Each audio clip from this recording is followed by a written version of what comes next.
All right, I think we are live. I think I pressed the right buttons this time around. We should be live. I'm just, as you guys know, I'm paranoid from my last 3 streams about the audio buttons this time. All right, so just making sure you guys can hear. Let me turn off the music, see if you guys can hear that.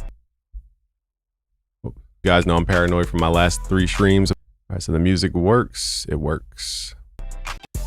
All right, so today we're going to talk about selling beats online. I'm going to go through as much as I can now. Disclaimer early in this video for people who are watching the replay. This video is not for skeptics. This is not for Weaver Beats fans. This is not for people who want to stay stuck. This is not for people who are just constantly trying to find the negative in anything. This is not for people who think they know everything. This is for people who are open, who are receiving, people who are ready for the journey, because it is a journey. It's not easy. What is this? This is a masterclass on how to sell beats online. For those who don't know me, I'm Game from BusyWorks Beats.com. We train 1 million producers around the world. Some have gone to work with Drake, Kanye West, Post Malone, Ariana Grande, French Montana, Young Thug, Polo G, Trippie Redd, J. Cole, Kendrick Lamar, Glorilla. Some have won Grammy, some platinum plaques. So not only have I contributed to people's actual music careers, what I've learned over the years is basically how to run an online business. So this live stream will give you the small nuances that nobody else will teach you guys. I have no incentive to give you guys this live stream outside of me just wanting to share, because I feel like you guys need the information, but nobody's going to give it to you for free ever. So we're going to do a live stream today. I do have an offer at the end for those who are interested, but really I don't talk about how to sell beats online. So I may create something for that, but it's not even created outside of my 2 courses, my mastermind course and my faceless type beat course, which goes through every single step of building an online business. So if you're interested in that type of stuff, yeah, I have an offer for you. Majority of you, I don't sell you the get rich quick. I don't sell you the, buy this sample pack, you'll get a placement. I just don't do that. That's not I just don't believe that. Like, you buy this drum kit, you'll have a greater chance of working with Kanye. Like, bruh, buy my course and you'll definitely be making 6 figures in a year. Like, come on, man, stop lying to people. Okay. So that's why I'm doing this live stream, to really challenge all the rhetoric out there, because there's a lot of rhetoric out there. Trust me, guys. All right, who's up in this piece? We got MH says, sup, y'all. Kazi is in here. What up, Kazi? Is that the Kazi from ATL? From where did I see Kazi? Was that ATL? From ATL? Hot OS is here. Says, fact is, oh, my bad. The chat's not on the screen. My bad. Hold up. Let me plug in the chat real fast. My fault, y'all. Give me a second. First rule about sales is you want social proof, because people don't know you. Even if they knew you, they don't trust you. Like when you go into Walmart, you see people there. That's social proof. When you see, products on Instagram that you're interested in, it usually starts with a testimonial. So the first rule is social proof. If you don't have any proof and testimonials, then you're already kind of working backwards. You got to work for free until you get the testimonials. So that's why I tell producers, don't just throw up stuff online. You want to work with artists, whether you have to pay them or not. Get a singer, songwriter, or rapper, or yourself, to perform on your song so that you can actually show people what the song sounds like as a song, not just as a beat. That's the first step. Social proof, social proof, social proof. Do that first before you do anything. Like before I started talking about how I can create a creative agency, I worked with $1 billion company. I worked with 4 actually. At that time when I started the creative agency, I think we were only at $2 billion companies. So I worked with Razer Music, which is you guys know them for the Razer Blade laptops. You guys saw Metro Boomin in that campaign, Murder Beats, Sunny Digital. You've seen Deadmau5, myself. I was on there for the longest out of all those people. Anderson .Paak was on that campaign. Okay, so our job was to make the Razer Blades cool. The incentive of the corporation is to make money with their laptops. The incentive of us was to create a movement, which we did in 2017, 2018, if you guys remember. One of Metro Boomin's top videos on ImageLine is him in front of his Razer, I think, if I'm not mistaken. Let me double check that, because I don't know if that's right. I'm pretty sure though. But that was part of the Razer Blade campaign. Okay, so that's part of Metro Boomin's notoriety in our producer community. Of course he did his production works, but a lot of the branding came from that Razer Blade deal. Not a ton of it, but a lot of it, okay, in our producer community. So yeah, let me go to YouTube real quick. Here it is. Yeah, I'm pretty sure he's on his Razer Blade. Yeah. So this campaign that you guys saw Metro in, it's literally ImageLine's top video, 4.7 million views, and it's the Razor Blade campaign, Razor Music. Another top video for Metro, Razor Music. That was the Razor Blade campaign. Okay, and if you guys didn't know, I was on that campaign for 3 years. And not only was this opportunity, okay, here's how it worked. I'll give you guys a quick story. And let me show you, I don't know if I have this picture anymore. Man, I used to have all this stuff ready to go. I don't have all these pictures ready to go, so you guys got to forgive me. I didn't come on here with a presentation. This is not a sales presentation. This is me trying to give you information. I think I have this somewhere. Razor, what would it even be called? Let me see if I have a folder called like social proof or something like that. Dang.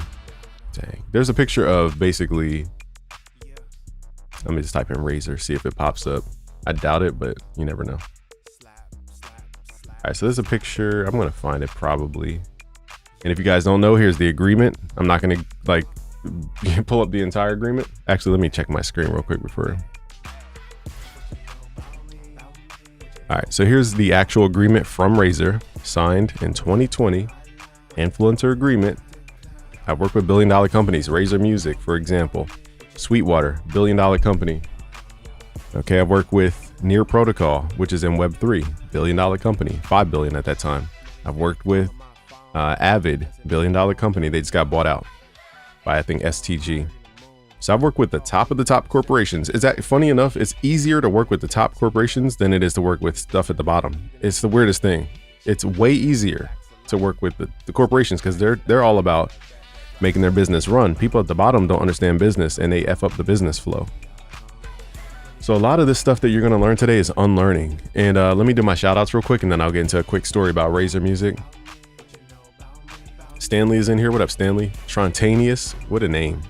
Yo, my name is Trontanius. Hung is here. What up? Uncle Pone says peace to the chat. Link Bruz here. What up? Watch the stream deck today. I know, right? I'm got my eye on which button I got pressed. That's hilarious.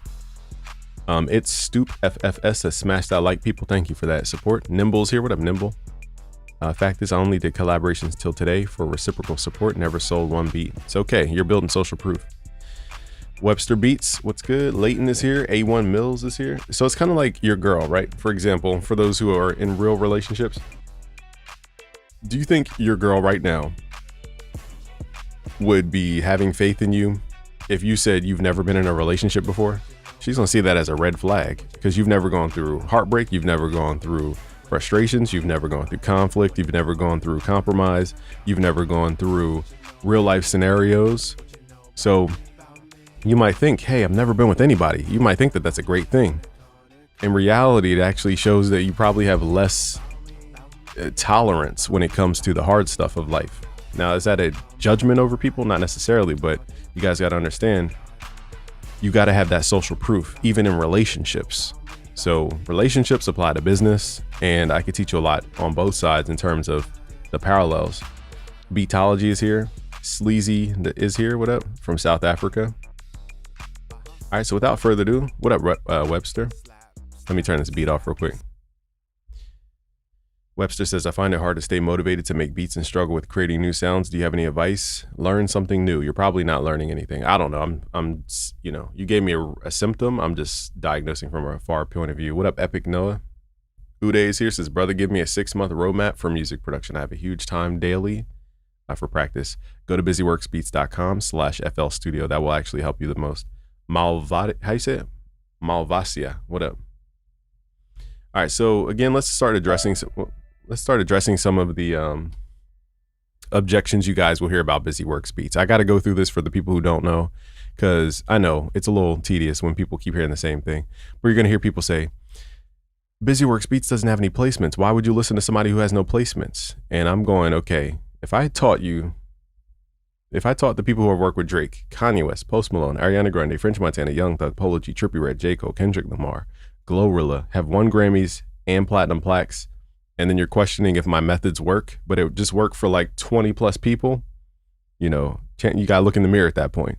Like, it's not just success for myself. You got to look at the success of the students, the people who applied the knowledge. It can't just work for BusyWorks Beats if it worked for 20 other people. I'm just saying 20 to put a number on it. If you guys want a full like testimonial reel, go to busyworksbeats.com. Actually, go to my Instagram. That's the actual social proof. So I'm knocking these objections out first because this is a sales tactic. This is part of selling. You have to, just like a girl that you're interested in, she's going to have things that she's like, I don't know. How much money does he make? I don't know. Has he been with other girls? I don't know. He doesn't dress too well. I don't know. His breath stinks. You know, like, you got to answer these objections, okay? If your breath stinks, get some xylitol in your daggone. Get some non-aspartame gum and get some xylitol. You know, brush your teeth, floss your teeth right after you brush, then mouthwash, then chew this, okay? You will not have breath problems anymore. So anyway, at busyworksbeats.com/premium, here's where I have a lot of proof. So for example, Rodney Jerkin shouted me out when I first started. He gave me a lot of confidence. I want to thank him. Illmind shouted me out. And also your fave, Metro Boomin. Shout out to Metro Boomin. He says, love, bro. I've always been a fan. The work you do for the community is monumental. Look at my website. Like, if you guys want to learn how to sell, go to busyworksbeats.com/premium. You don't need to copy everything that I'm doing. You just need to understand why I'm doing it. For example, 50% off is always dope at the end of the year. It's just good to line up an offer for Black Friday. So you guys should, if you haven't done it already, you need to start planning out your Black Friday offer today, like right now. 10 beats for whatever your offer is, whether it's beats, whether it's free mixing with your beats, whether brush your teeth, whether it's, you know, whatever you guys offer, Spotify, stream, marketing, whatever it is, you know, you guys need to sort that out before Black Friday. I'd say have it done by November 15th. You should not be waiting till Black Friday to have your Black Friday offer. So something I do at the end of the year is I offer 50% off most of the time because it's just attractive. You know, most of my sales actually came from 50% off offers. Just simply saying, hey, 50% off. Because what it does is, you know, let's make it like a dating analogy. If you guys consider a girl a 10, for example, you know, okay, put it this way. If a guy is comfortable walking up to a 5 with his full confidence, but then he's not confident to walk up to a 10, it's because internally he doesn't believe that he should receive the 10, meaning he doesn't believe that he's worthy of, you know, this queen that he found, okay, whatever that means. So the same thing is 50% off is like, from the girl's point of view, if she goes 50% off, metaphorically speaking, this is, you know, equivalent to a girl going through a breakup, for example. She lowers her self-esteem most of the time. So does a man. So now that 10 just became a 5. So if you're confident walking up to a 5, you're confident walking up to a 10 with low self-esteem. Do you understand what I'm saying?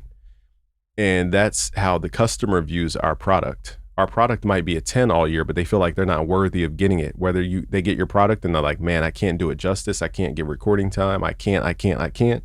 You know, some people who go to busyworksbeats.com/premium, for example, they figure, you know, because it's a monthly plan. Some people don't know we have a lifetime plan, but let's say they think it's just a monthly plan. They go, I'm a super beginner, and if I join your program, like, their question is, I don't know why this button isn't working. I need to fix that. I'm glad we did this live stream. That button should be working. What is this drop zone button? I don't know if this thing is glitching. Let's refresh this screen. I don't like it. I don't like that button not working. There we go. Now the button works. Okay. But some people know we have monthly stuff. Some people know we have lifetime access. I need to fix that button. That button is not working the way it should. But then we have lifetime access. But some people are like, okay, 150 is kind of steep. But they don't realize if you want the equivalent education in terms of getting real results, I've gotten results for thousands and thousands and thousands of students. We have, on our current new platform, we have over 300,000 students. If you guys don't believe me, I'd rather, instead of me just saying stuff, I'm going to show you, because there's no point in me just saying stuff anymore. All right, so I'm going to show you. I just logged in. I can't show people's emails because it's against YouTube policy. Okay. We have 321,000 students, 882. Now, is everybody paid? No. There are some free accounts on here, but we have 321,000 students. Oh, wait, my head might be in the way. We have 321,882 students on our new platform. I've been through almost 3 platforms. Let me think. I've been through one platform, our first platform. Then I went to Vimeo OTT. That was another platform. Then I went to this proprietary software, LMS, and then AMS, and then I went to this one. So I've been on like at least 4 platforms. Okay, this is our 4th platform, and we have 300-some thousand students. Okay, in our platform. So what I'm trying to demonstrate as I'm giving you guys an explanation is you have to have social proof. Everybody in the chat out. To reinforce this, let's start typing in keywords into the chat. Say it with me, church. Social proof. I need 10 social proofs in the chat before I continue this lesson. I'm going to start charging you guys social currency. So the only way I will continue this conversation with you guys to give you the game is if you put the word social proof in the actual chat. Till we get 10 people to do social proof, I'm not giving you guys any more gems. I'll just tell you stories all day long. But yeah, the one story about Razer, just going back in time, for example. Now, initially speaking, it was Caroline Host. She was a part of an agency called Hello Creative. She's the one who created the first deal between ImageLine and Razer, and she facilitated the deal. And so she reached out to me over email, and I was excited because it was a dope opportunity. I've never heard of anything like that at the time. So I was like, of course I want to be a part of this. And it was fun. And now you guys got to remember too, I didn't have the greatest relationship with ImageLine. ImageLine was known to strike my channel before. They, their employees are acting weird towards me. So when this opportunity came, I'm like, okay, now they're acting nice all of a sudden. Oh, it's because they need me to sell their product. So at the end of the day, it doesn't matter if somebody hates you or loves you. If they need you, they're going to use you at some point. Okay, whether you get compensated or not, that's up to you. But my point is, it doesn't matter if a company hates you or loves you. If you get results, people are going to come chasing you. So that's what I'm trying to say. So they came chasing me. Okay. Now, in the beginning of the campaign, it was Deadmau5, Metro Boomin, Skrill. No, I always mix them up. It was Deadmau5, Seamless R, BusyWorks Beats. Some other people, Noisia. That's the other one, Noisia. And I have a picture of this. I just don't know where it is on my computer. But let me see what this is. Oh, this is Razer Deal PDF. I don't think that's it though. I have a picture of the screen. If I could find it in the next 3. Oh, you know what? It's in the PowerPoint, I think. Duh. Okay. So long story short, here's the story. So they approached me initially. Okay. And I did the campaign for a year. On my own dime in some cases. Thank you, chat. You guys put social proof. Can y'all even see me? I forgot I'm full screen and my camera kind of cuts off. There we go. Let's count the social proofs in the chat before I start giving game again. Josh, thank you, 1. Leighton, thank you, 2. Los, thank you, 3. Epic Noah, thank you, 4. A1, thank you, 5. Nimble, thank you, 6. Link, thank you, 7. Gabriel, thank you, 8. Just, thank you, 9. Javon, thank you, 10. Uday, Dewdrops, Hustle, and Hot OS, thank you. So I needed at least 10 to give you guys the game. All right. So like I said, I'm not incentivized to give you guys any of this information today. I just keep seeing information online that promises so much, and that's not the reality. Like anytime, let me just give you guys the game. Anytime, somebody says, do this for 6 months, do this for a year, like they put a time limit on it, and then they give you a result, that is a lie. Nobody can prove that. They can probably do that for themselves. But in terms of you being a beginner business, you have to learn things that you can't just learn. Like you can't just log into a course, get some information, and be good at business. You have to actually suffer at a certain point. You have to learn through error. And the only way you get error is by doing stuff over time. Now, you get direction and guidance on what to do and what to do when stuff goes wrong from courses. But can a course guarantee you results in a certain amount of time? Absolutely no. Absolute lie. I really hate liars. Like it's the number one thing I hate is when people use their wisdom for like just lies. I really hate that. So that's one reason why I'm doing this live stream. Another one is because I just want to keep giving value. And this is fun for me to talk about in general, because I've been doing business for 10 years? No, we've been in business since 2014. So it's 2025. That's 11 years or so. So I've been in business. Now, in theory, I've been in business even before I was in business online, because I had my first business was I sold jewelry through an affiliate marketing program, funny enough. And I don't know how the heck I sold jewelry through a blog, but I don't know how I did it. I just wrote articles and I forget how I did it, but I definitely used my music back then, because I remember I made a beat and put it behind a 50 Cent video and had jewelry associated, hip hop jewelry. And I remember some guy spent $1,000 on jewelry, and I was like, why would anybody spend $1,000 on jewelry? And it just showed me there's a market for almost anything. But long story short though, some of my history, for those who don't know, I was in affiliate marketing for jewelry, for example. And this is just online stuff, not like me working at a company. And then I had experience when I started the pre-med club. We were the fastest growing club. We got the best club award because we were the fastest growing club on campus, the best new club award, me and my roommate. And I was the entrepreneur behind that vision. We did have a team, but it was pretty much me orchestrating stuff. So we had the pre-med club, online jewelry. I've been in healthcare because I worked at Jefferson Hospital for 2 years doing research in the emergency department. I've been in film. I've advised film. Some of you guys know Jay, my videographer, for probably like 2 to 3 years or so. I guided him in his business. And now after working with me, he started his own partnership where he was doing, his services and doing things remotely. Sometimes he was hiring a subcontractor under him. So he learned a lot of business just being around me. Shout out to Jay. Man, we've been in fashion. I've advised somebody with their fashion brand. I think they went on to do 6 figures and they were working under me and learned just from seeing what we were doing. And also they had influences too, but you guys got to understand that a lot of entrepreneurship is just confidence to know that stuff can work if you just put your head down long enough.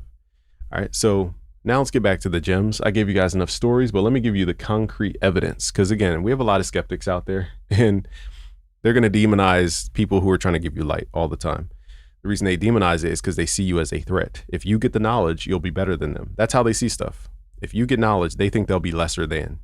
How's that? Like, isn't everybody supposed to have knowledge? Okay.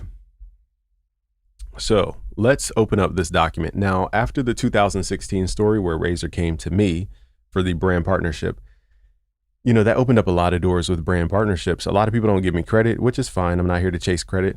It's just, people don't know how much business I do behind the scenes in terms of like flow. So for example, I created a lot of opportunities for a lot of YouTubers that you guys love. They don't know this because I didn't want to take credit, but I created a lot of opportunities for them because once I opened this door with Razer, Isotope hit me up. Like every company you could think of, Arturia, Serato, Sweetwater, just every company in the audio space hit me up. And I said, instead of me just benefiting, you need to go talk to these other creators. You need to put respect on their name, basically.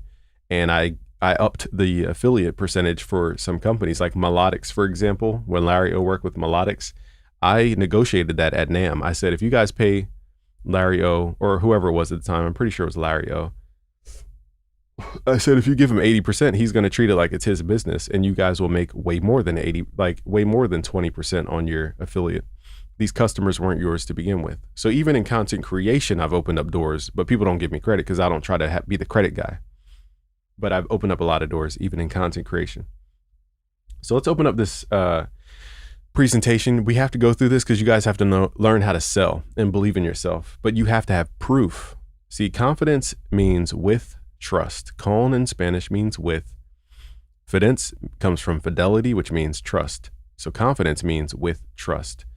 And the way you build trust in yourself is building up concrete evidence of stuff that you've done. So like I said earlier, a lot of business is just seeing yourself do stuff. They think they're exposing me. I'm like, what are you exposing? I have more results than they have tomatoes to throw. I have more testimonials than any negative comment on a YouTube video. Go check out my Instagram. Oh, here's what I meant to play y'all. Before we get into this presentation, I forgot to run back to the premium here to show you guys. So here's a Grammy winning.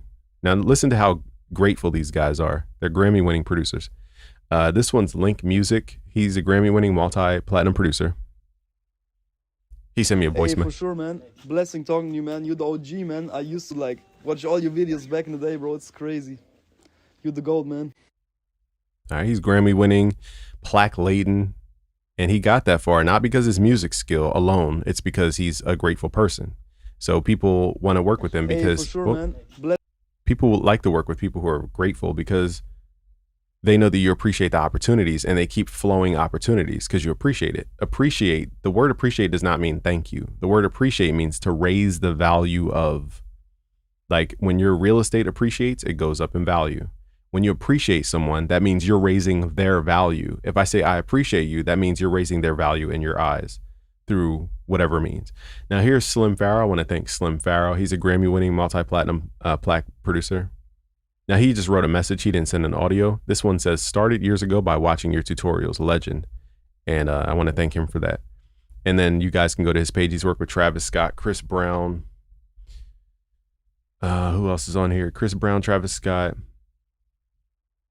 I think the video froze, but you guys could check his Instagram out. Okay. So notice how in this video, and I'm going to break down my techniques as I'm going through the video. Notice how in this video, every claim that I make, I back it up with an actual document or a picture or a result. So when you guys are making these claims like you're the best producer in the world, where's your proof?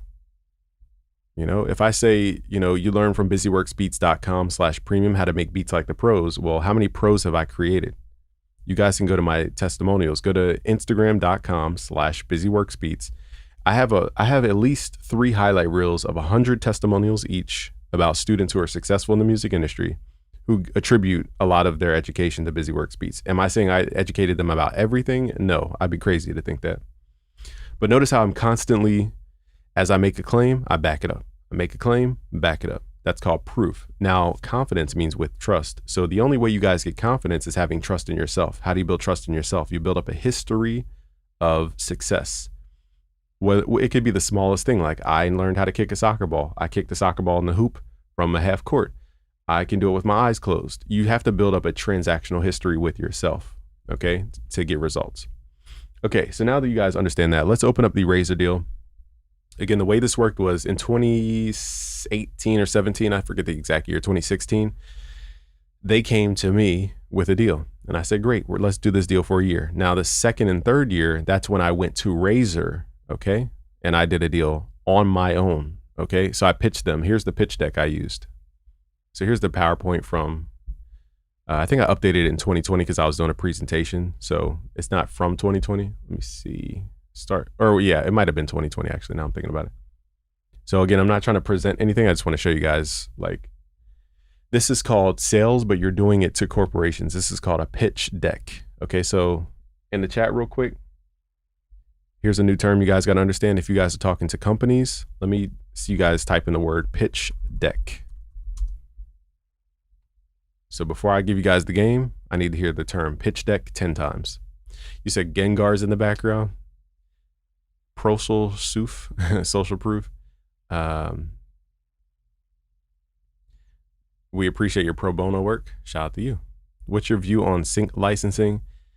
I'll put it this way. We had real music supervisors on Clubhouse during the golden era of Clubhouse. We were networking directly with these supervisors.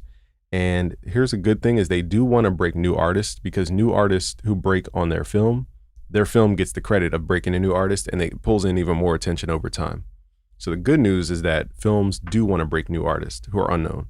And also too, that saves them the fee that Katy Perry would charge them for 30 seconds of her music.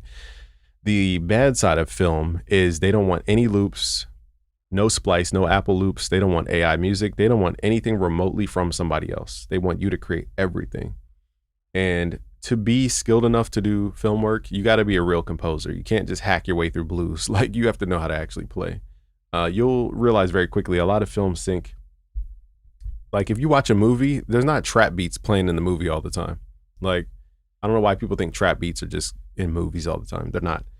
Go watch Love Island. It's usually house music, electronic music, soft kind of ballad music. And if you truly can't produce that, skill up, and then over time you could think about sync. But sync is here's the downside though. Sync is a very closed circle world. It's not this thing where you can sign up and get paid for doing your work. It's not like that. You could submit your stuff to a sync library, but it's just like putting your stuff on YouTube. It's like you're waiting for the hope of one day that somebody stumbles across your stuff one day. And, like I said, it's a very closed circle. The film guys are very think about it this way. If you're making $5,000, $10,000 for a sync placement, you think you're going to tell the world about it? No. The only time you tell people is when you need more people who can do stuff that you can't do, because then you don't have to do it. You could just offset it to somebody else and subcontract it. So that's the only time you'll see people really talking about sync, is when they just need people to actually make the stuff they can't make. Now, are people going to give the game free? No, because why would they? Create competition for themselves. It would dilute their payouts. So you guys got to take the sync world with a grain of salt. It is cool to get big paychecks and stuff, but it's an insider's game. It's not this thing where it's just guaranteed success. I just want you guys to understand that. Hit Wars here. Oh, okay. Hit War did the pitch deck. Madmar Margella. Duh. Okay. Hit War, Mad Margella, thank you. Link, bruh. Uday, that's 4. It's Josh, that's 5. Nimble, that's 6. Dewdrops, that's 7. Gabriel, 8. Eli Heist, that's 9. Byron, that's 10. Now notice I'm doing this cadence of, hey guys, here's a keyword. I need you guys to write it in the chat. Why? Why do you guys think I do that? Just a quick little blurb. You don't need to give me a paragraph. But why do you guys think that I keep having you repeat these words? Never heard trap in movies. So I don't want to say trap's never used. I just want to be careful with telling you guys you could just make the same beat you make today, upload it to a sync library and get placements. Now, video games is different. The thing is, people are looking for songs, not just beats. So that's why when you guys work with an NBA Youngboy or Lil Durk or whoever, those songs are going into video games because Sony owns the PlayStation. They own movies, they own entertainment, they own music. So they're trying to use their own assets and put it into the other assets. So the goal of an artist isn't just put a beat or put a song out on Spotify. It's to get sync placements with Sony because they work under Sony to go in the video games. So that's usually the target, once you get a song with an artist. Hit War says to get that in our memory. That's a good noble cause, but that's not why. That's part of the result, but that's not why. Thank you, Jay Durham. To stay engaged, yes, Los is getting close. Gabriel's getting close. Says to keep us engaged, to follow along, says Jay Durham. SEO maybe, that's a good thought. Increased engagement. It's basically, well, I didn't think about that, the engagement to hack the algorithm. Check if we're robots, hilarious. It's really called a micro commitment. So this I do want you guys to actually take notes on. Type in micro commitment. You don't have to, we don't need 10, but type this into your notes, micro commitment. You ever have the person in your family that I had a little cousin and her name's Rashay, shout out to Rashay. And when she was young, she would ask me for like something very small, like, hey, can I get your pencil? I'd be like, yeah, here's a pencil. And then she would keep going because she's trying to find that boundary. Instead of, think of it like a rubber band, like if you pull a rubber, let me go full screen.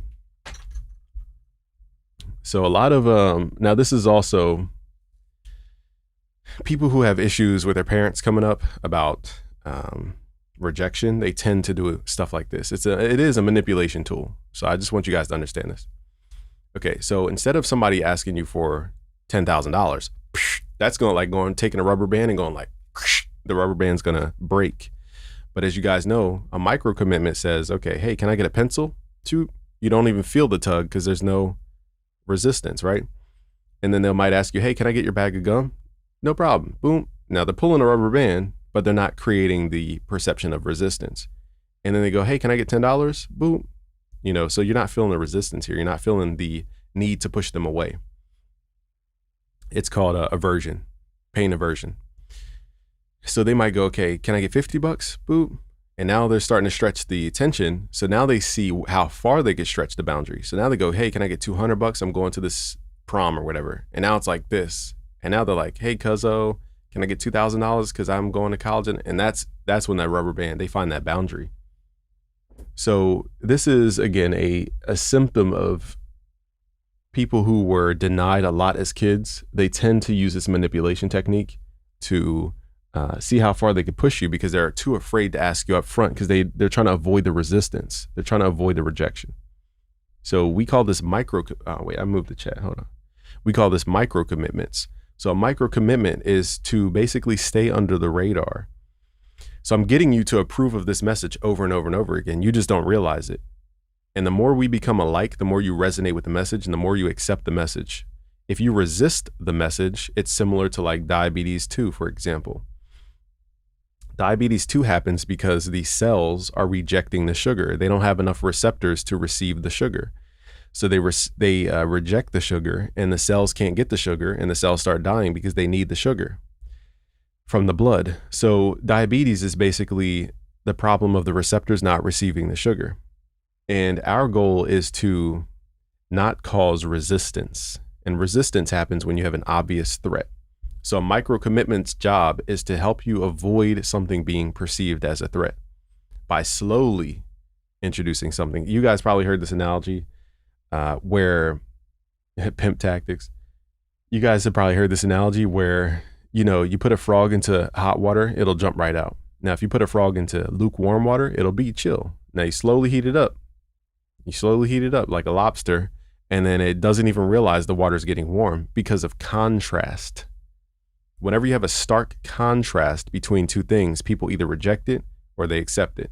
But if you have that blurry middle ground, you can't tell what something actually is. And so you slowly start to begin to accept it because there is no contrast there between yourself, your current identity, and the one that somebody's presenting to you. So you merge into it. That's what a micro commitment is. Okay, so I had you guys do that because of micro commitments, because I'm teaching you how to sell. Okay, so let's open up this slideshow. I just want to show you guys real quick. So this is the, figure out which side to be on. This is the pitch deck that I pitched Razor on. Again, Razor at this time, I'm a person who hasn't made $1 billion. Okay, Razor at the time was worth $5 billion. Okay, so I'm going to a $5 billion company myself, no agent, no manager, no, no freaking, I don't know, no backup. It was just me. And I was even talking to people who were Chinese. So I was like, darn, they're probably not going to like me because they don't know me. I was dealing with people who didn't even know me from the company because this was a new branch of people. The people I dealt with before moved to a whole different company, Weed Maps at the time. I'm like, great. Kevin went to Weed Maps. And now I'm just stuck talking to some new people I've never met before. So literally the coldest of coldest pitches ever. And it worked. So this is how I got to work with $1 billion company. So I just showed my proof, worked with 600,000 producers at the time, worked along Razor. You have to have proof of working with corporations too. Worked with Razor for 2 years. I had a history there. Image Line, which is FL Studio, which they've partnered with, and then other top companies. And then I showed a picture of, you guessed it, social proof. Me being a public speaker at Imstafesta. Shout out to Ray. He invited me to Imstafesta, which is up in Toronto. And me and Clifton were doing like an interview series. Pardon me. Even Simon Servita came out. I wish I could zoom in. I don't know how to zoom in on PowerPoint, but there's Simon Servita right here. He's a really dope guy. He's very chill. Shout out to Simon Servita. Here's me. And here's Clifton from the Battle of the Beatmakers, one of the greatest stages at that time for beat battlers. So I did this public speaking event in Toronto at this university because of Ray. Because you can't turn down a call from Ray. If Ray asks you to do something, you do it. That's who Ray is. Ray is a behind the scenes guy. He's very powerful. And you just kind of do what Ray asks you to do, period. That's the respect. So shout out to Ray. And basically I'm just showing them social proof. And I said, imagine the new Made with Blade. I said, I want to help you multiply your beautiful marketing campaign by adding fuel to the fire, aligning with the top music producer influencers. I said influencers. Aligning with the top music producer influencers, not just BusyWorks Beats. So when I'm pitching stuff, I'm including other content creators. So it's funny to me when content creators turn on me because I'm actually trying to help them out. And it says, I believe we can make an impact greater than sales, an impact full of culture shifting content and powerful engagement with the music producer community. So I'm just basically saying, and then I say, with the key music producer influence, because you guys got to realize too, at this time, you know, Facebook could charge you 50 cents per click or even $1 per click. So if a company wanted just 1,000 people to come to their website, it would cost them $1,000, which the odds of getting a sale out of 1,000 visitors, you know, even if you convert 1%, you're only getting 10 people, and it depends on the average order value. So it just wasn't making sense to pay Facebook. So I said, why pay Facebook when you can go directly to the content creators who have the people right there? You don't have to advertise. We're right here. Like we're looking for stuff to buy, but why waste money on Facebook? Just pay the content creators for exposing your stuff, because content creators are selling products for these companies. I'm not doing anything for free. Whoop. Wait, did I go off screen? Hold on, I clicked the button. Now I'm paranoid. Can you guys hear me? Hold up. I heard it click. Hold up, now I gotta check my stream. Creators are okay. I heard it click and I got paranoid. For those who know my streams from before, I'm paranoid from the other day, so that's why. Okay, I clicked the arrow. I didn't know what happened there. So I guess what I'm trying to say is, you know, I was like, why spend money with Facebook when you can go directly to the content creators? Enrich the content creators, make them wealthy, not Facebook, who's not even a part of this community. That's how business works. You have workers, you have managers, you have business owners. The business owners hire the managers to control the workers. The workers make the money for the business for the most part. And the workers buy the products of the business. And the job is to take the money, become an investor, to invest back into companies in your industry to lift them up.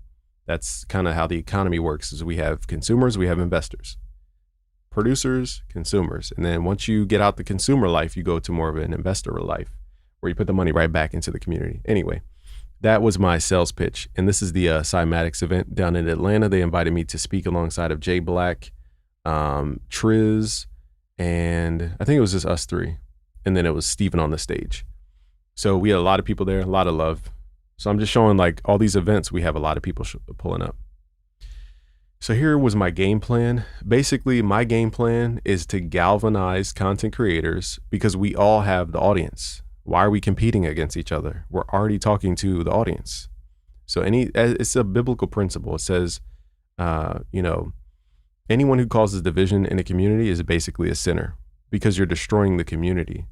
I forget the exact parable that I'm thinking of, but the gist of that whole Bible, the purpose is to stop destroying the community. How do you bring community together? You give them one purpose. So I said, basically, we're going to galvanize all the content creators and we're going to send them to a specific website so that you know that we brought all these people to your website. Because what happens with these brands, and I'll get back to selling beats in a second, but hopefully you guys are learning. What happens with these brands is they don't know how to attribute. They're like, oh, my traffic went up 2 million views this month. We did great, Razor. And all their employees get a raise. But then the content creators who actually put in the work don't get a raise or any benefit or promote, anything. And then the content creators fall back and the brand starts to die and they start having to lay off people. Like, people don't know, Native Instruments had to lay off, I think, a third of their team at one point. It's a long story. I don't have time to explain all this, but they don't realize, it was the content creators who are pushing the actual site. It always blows my mind, and I'll shut up about this brand partnership stuff, but this is the reality you guys can have. I've worked with $4 billion brands, Avid, Sweetwater, Razor Music, and I always miss one. And Near Protocol, which is in Web3. And I've gotten to do some business with a $1 trillion brand. That was my goal this year, was to talk to a $1 trillion brand, and we made it happen. And we talked to Apple. That was dope. I was like, wow, if you set a goal, you can actually get stuff done. This could be you. The reason I'm explaining this is because my story can be your story. It literally takes nothing but balls. And if you're a woman, it takes nothing but courage. Okay, so that's what I mean by balls. Courage, boldness, not worrying about what other people think, going directly to these business decision makers. So, like I said, it's way easier to sell a corporation than it is to sell a person. You have to convince a person who's skeptical. You have to, talk about their limiting beliefs. You have to give them all this proof because they're skeptical. You have to do all this stuff. But person who sees the value already understands value, okay? Because they already know what value is. All right, so without further ado, my business plan that I presented was, hey, we have this email distribution, we have social media distribution. Why pay Facebook 10 times when you could pay us 3 times? And that's how I negotiated that side of things. Let me clear my throat real quick. Hold on, y'all. Just got to mute my mic real fast.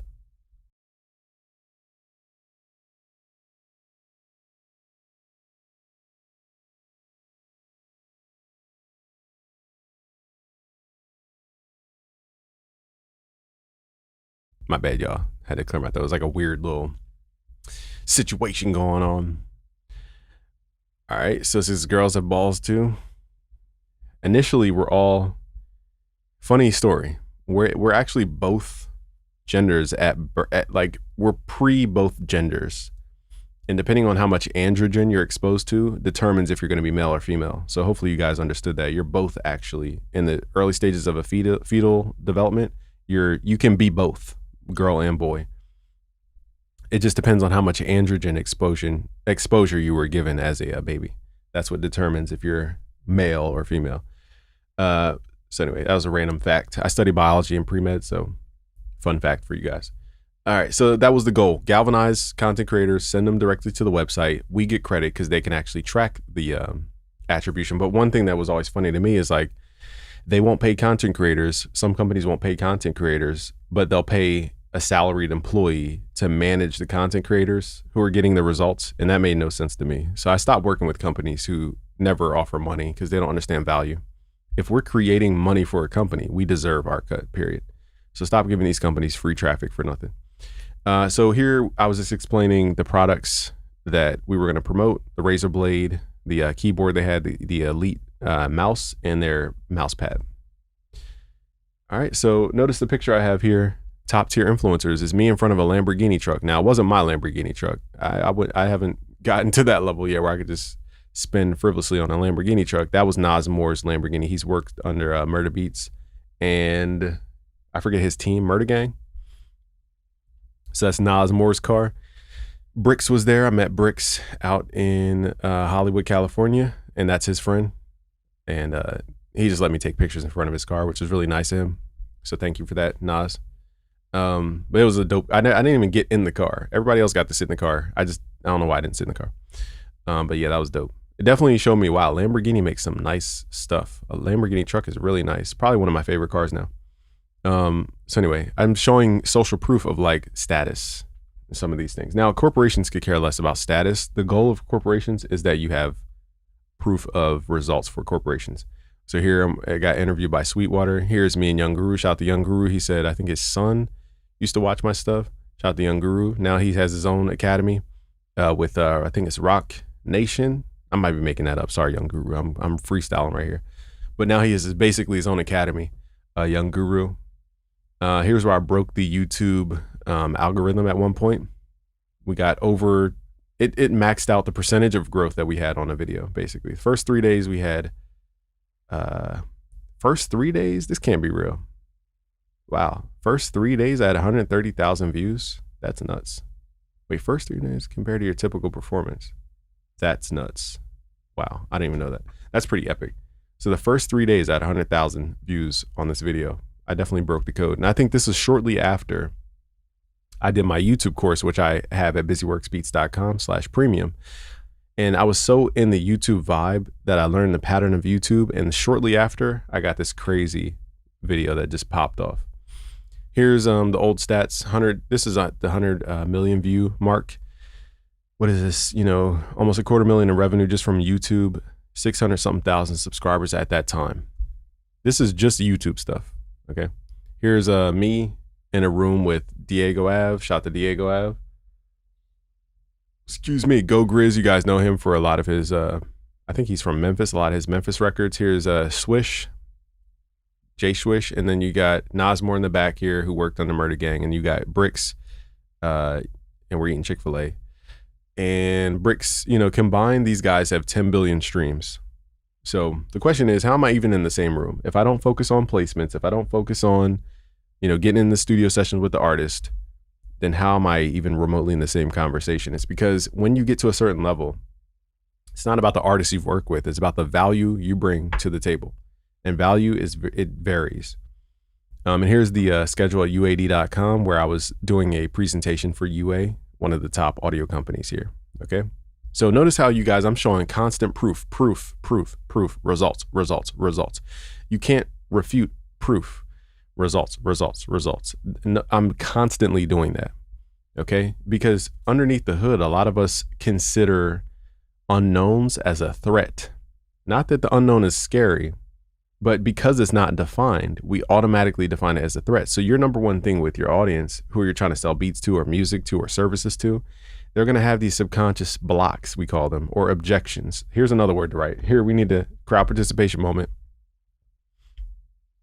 Here's a keyword you need to understand. Type in the word objection. I just realized I can go through this PowerPoint without actually being on the slideshow view. Duh, could just do it from here. But I need you guys to type in the word objection. Tailpiper, what's that mean? Is that a slur? What up, beatology? We got Conchin here. Man said we all the same. Technically we are, if you go under the hood. So it always, when people understand like the deep biology, like why do people hate people when we're all basically the same thing? Taha is in here. even in religion, they talk about the masculine and feminine energy. So how can you have both energies, but we never had both genders at one point? Come on, y'all. You can't have cake and eat it too, as they say. What up, the Wiz? Where does God tie into all this? Well, God created me to breathe. I mean, here's 3 things I learned from a revelation I had when I was 20. So if there's one thing you guys need to take away that's even more important than business, more important than music production, more important than anything I will ever say in this lifetime, is these 3 things. Okay, I was told this from a revelation when I was 20. The first one is show love. I was shown a picture of somebody hugging somebody else. The next one is be filled with the spirit of truth. And that means be a truth seeker. Okay, the spirit of truth means like be driven by truth. Try to seek truth. Truth is not one thing. It's perceptions of a thing, different angles of a thing. And lastly, I was told to complete your assignment. Okay, so those are the 3 things that matter in this life. So if you're ever wondering what life's about, show love, hug people, smile, help people if you can. Now, it doesn't mean help people until you're suffering. That's called, I forget the exact term for it, but like a serial altruist. It's actually a negative thing. But anyway, show love, be filled with the spirit of truth, and complete your assignment. Those are the 3 things I was taught that mean way more than anything I will ever tell you anywhere on this planet. Okay, so just understand that I got that from an experience I had when I was 20. You know, I believe I saw pretty unique divine things. Pierre says, what are you talking about? You weren't able to take off with your beat selling profile series? I took it off of YouTube, sir. What are you talking about? I gave it to you for free for a limited time. So you were probably the person who thought I was going to keep it up for free and you get everything for free. Nope. I took it down and I gave it to premium members at busyworksbeats.com/premium. So again, I'm giving you guys the game. As I said in the series, I said, I have a actual business that I'm running. Am I going to start a whole new business, neglect my actual business to focus on another business? No, that'd be foolish. I said that right in the beginning of the series. And as you guys saw shortly after, I focused on the Black Box Bundle, which is the offer that we're talking about today. You got to learn where to prioritize. You can't split your energy. You only have but so much willpower every single day. If you waste it, it's gone. Your day is pretty much designed 95% by your subconscious mind, 5% by your conscious mind. So the 5% of consciousness you get a day, you need to use that properly, or else you'll just be swept by the world. And like I said, you got to put the first things first. Doing a side business for fun is pointless. The Wiz, what up? Eli Heist says the truth shall set you free. All right, cool. I don't think y'all followed the instructions, which was the right. Oh, here it is. I didn't see it. My bad. Here's the word objection. So we got 1, 2, 3, 4, 5, 6 people said objection. Thank you for writing the word objection. So an objection is when somebody has a hidden, similar to Per Escopete. Okay, he has a hidden objection, something that's holding him back from working with me. Now, do I necessarily want Per's energy at busyworksbeats.com? No, because he showed he's kind of like a skeptic, and it's very hard to work with skeptics. Is it valid for him to have that point of view? Yes, because I removed the content off of YouTube, so he didn't see the behind the scenes stuff, so I can understand. So I'm not judging him, but will I work with him and seek his approval just to get a sale? No, I'm being honest, because it's just too hard to recondition somebody. So here is me and the CEO of a $5 billion company. His name is Min Lang, if I'm saying that right. Ming Lang Tong. I forgot how to say it, but that's me and Min, CEO. Here's me and Eric Persing, the guy behind Omnisphere. And then basically I was going through the differences between how our system doesn't cost the companies anything because we look for more of a back end deal. Like for example, if I create $10,000 for Sweetwater, I'd rather be paid $2,000 to $3,000 out of the 10 than to be paid $500 up front and then they get to keep all the backside. I just know how much backside is created and it's not fair. So the way I go to these brands is I say, hey, you don't necessarily need to give us an upfront fee. I know you guys are a good company, but I guarantee we're going to create sales, and we only exist if we sell stuff. And I ask for a higher percentage of sales. Sometimes it's up to 80%. Because if we created a sale, we deserve the cut. And if you make something feel like the product of the content creator, they're going to push it harder and harder and harder. Companies don't understand that, and that's why they stay stuck. I can name company after company after company who didn't listen to my advice, and they're stuck. Okay, no upfront production costs. So that's basically, this is called risk reversal. All right, so here's another term you guys want to write down: risk reversal. Okay, so I spelled that wrong. Risk reversal. So notice how I'm teaching you components. I'm not saying, hey guys, put your BeatStars up and put a Tony Maloney type beat and then put this keyword, because the tactic of the day will change by tomorrow. You need to understand concepts of selling. And like I said, I'm going to prove to you concepts by what I did to actually get $1 billion company to work with me. This is work for $1 billion company. You think it's going to work for the guy down the street? Of course. These are psychological principles. Risk reversal. Okay, now risk reversal is all about, if I were to try to convince Perry, for example, about our premium at busyworksbeats.com. Now, Perry might go to busyworksbeats.com/premium. He sees all the social proof. He's like, cool, that's cool and everything. You know, it works for everybody else. I even have a, hour and a half video of, actually, here's a video at busyworksbeats.com/premium with all our social proof in here. Actually, I forgot I made this video. So it's literally an hour and a half of just testimonials from people. Okay. And even after seeing that, he might be skeptical, like, oh, this is just a sales pitch. You know, he's just trying to convince me to be a sucker like everybody else, you know, who buy courses and never go anywhere. That's what Perry might be thinking under the hood, because his language was, didn't you start a side beat selling beat? He's talking about this website, by the way. So in the series, I show you guys how to build a website from scratch. I even have the domain still up, which means I'm paying for it. So it's GameKingC.com. And he's basically saying, because I didn't put my focus in this demo site that I said in the beginning, I said, if I put my focus into this and it distracts from the main business, I'm going back to the main business. I told him that up front in the series, but he may not have heard that part of the series. So even though he's seen the process, he's seen the step-by-step, how to build your Flowdesk, how to build your ManyChat, how to, you know, build the back end of your website, how to do content. I went through everything in that course, which is our new, this is the course he's talking about. It's called Faceless Type Beat course. I cover so much in here that it's almost like an MBA.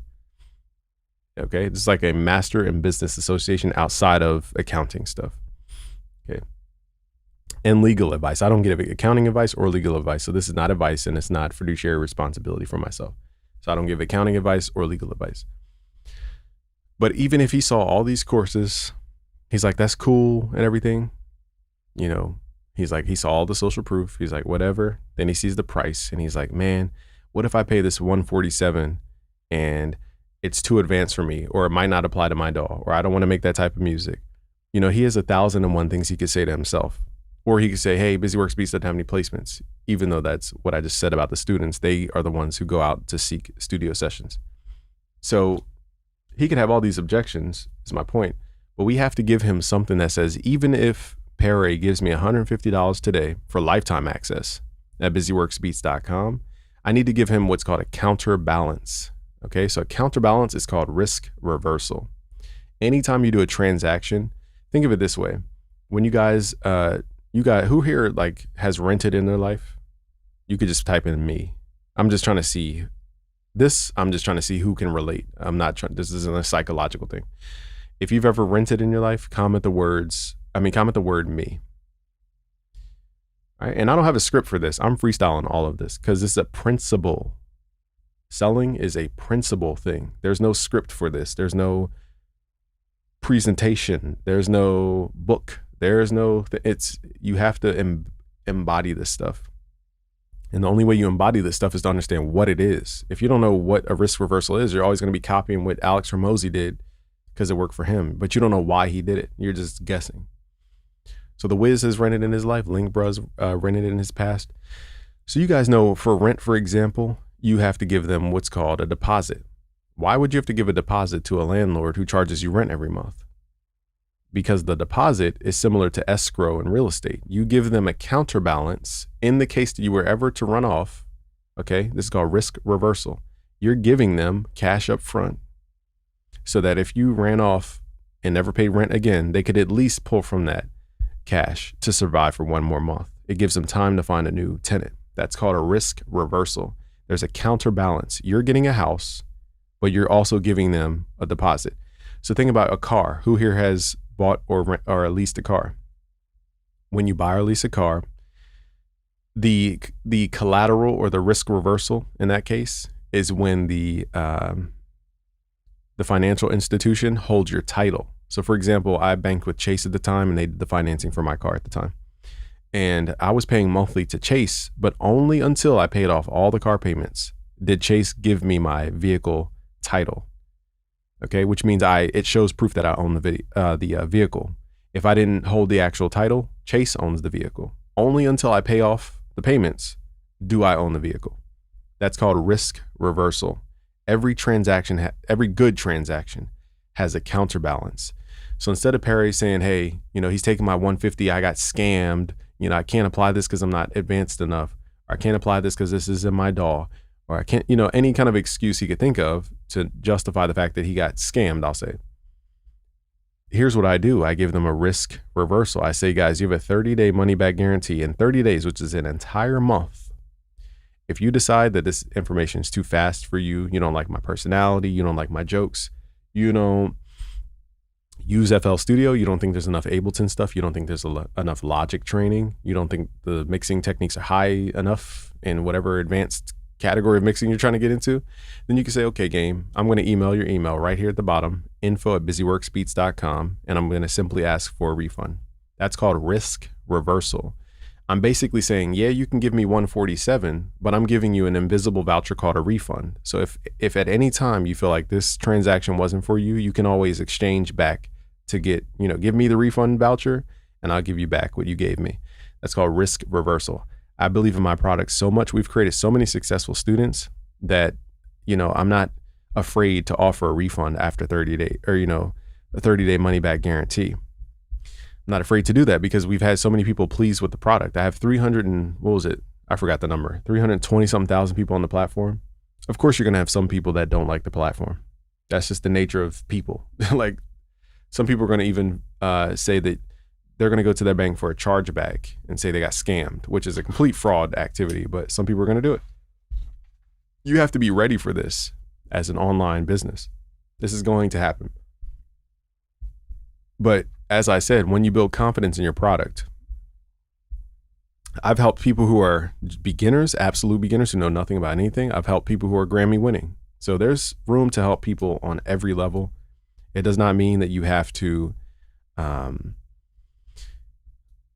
run away anytime you have conflict or friction. Okay, just be confident to know that your product works. That's why I said you have to have confidence. Now, T Classic says, you have any sales on courses during Black Friday? Yeah, so since you asked, I'll pull up the website. But who here uses BeatStars? I'm curious. Where is the website? Oh, here it is. So for those who, want to hop into my training, this is just one portion of so much stuff that I train about. It's almost so difficult to communicate how much value is in this that I would probably have to make 20 videos. Why do you think, guys, that I'm going back to back live stream? Because my training is so deep, I have to show you. I can't just keep telling you, hey guys, go to busyworksbeats.com/black for a black box bundle. This literally is everything I've ever created. My 3,000 sounds with drums, one-shots, guitar loops, vocal chops, 808 mixing course in there.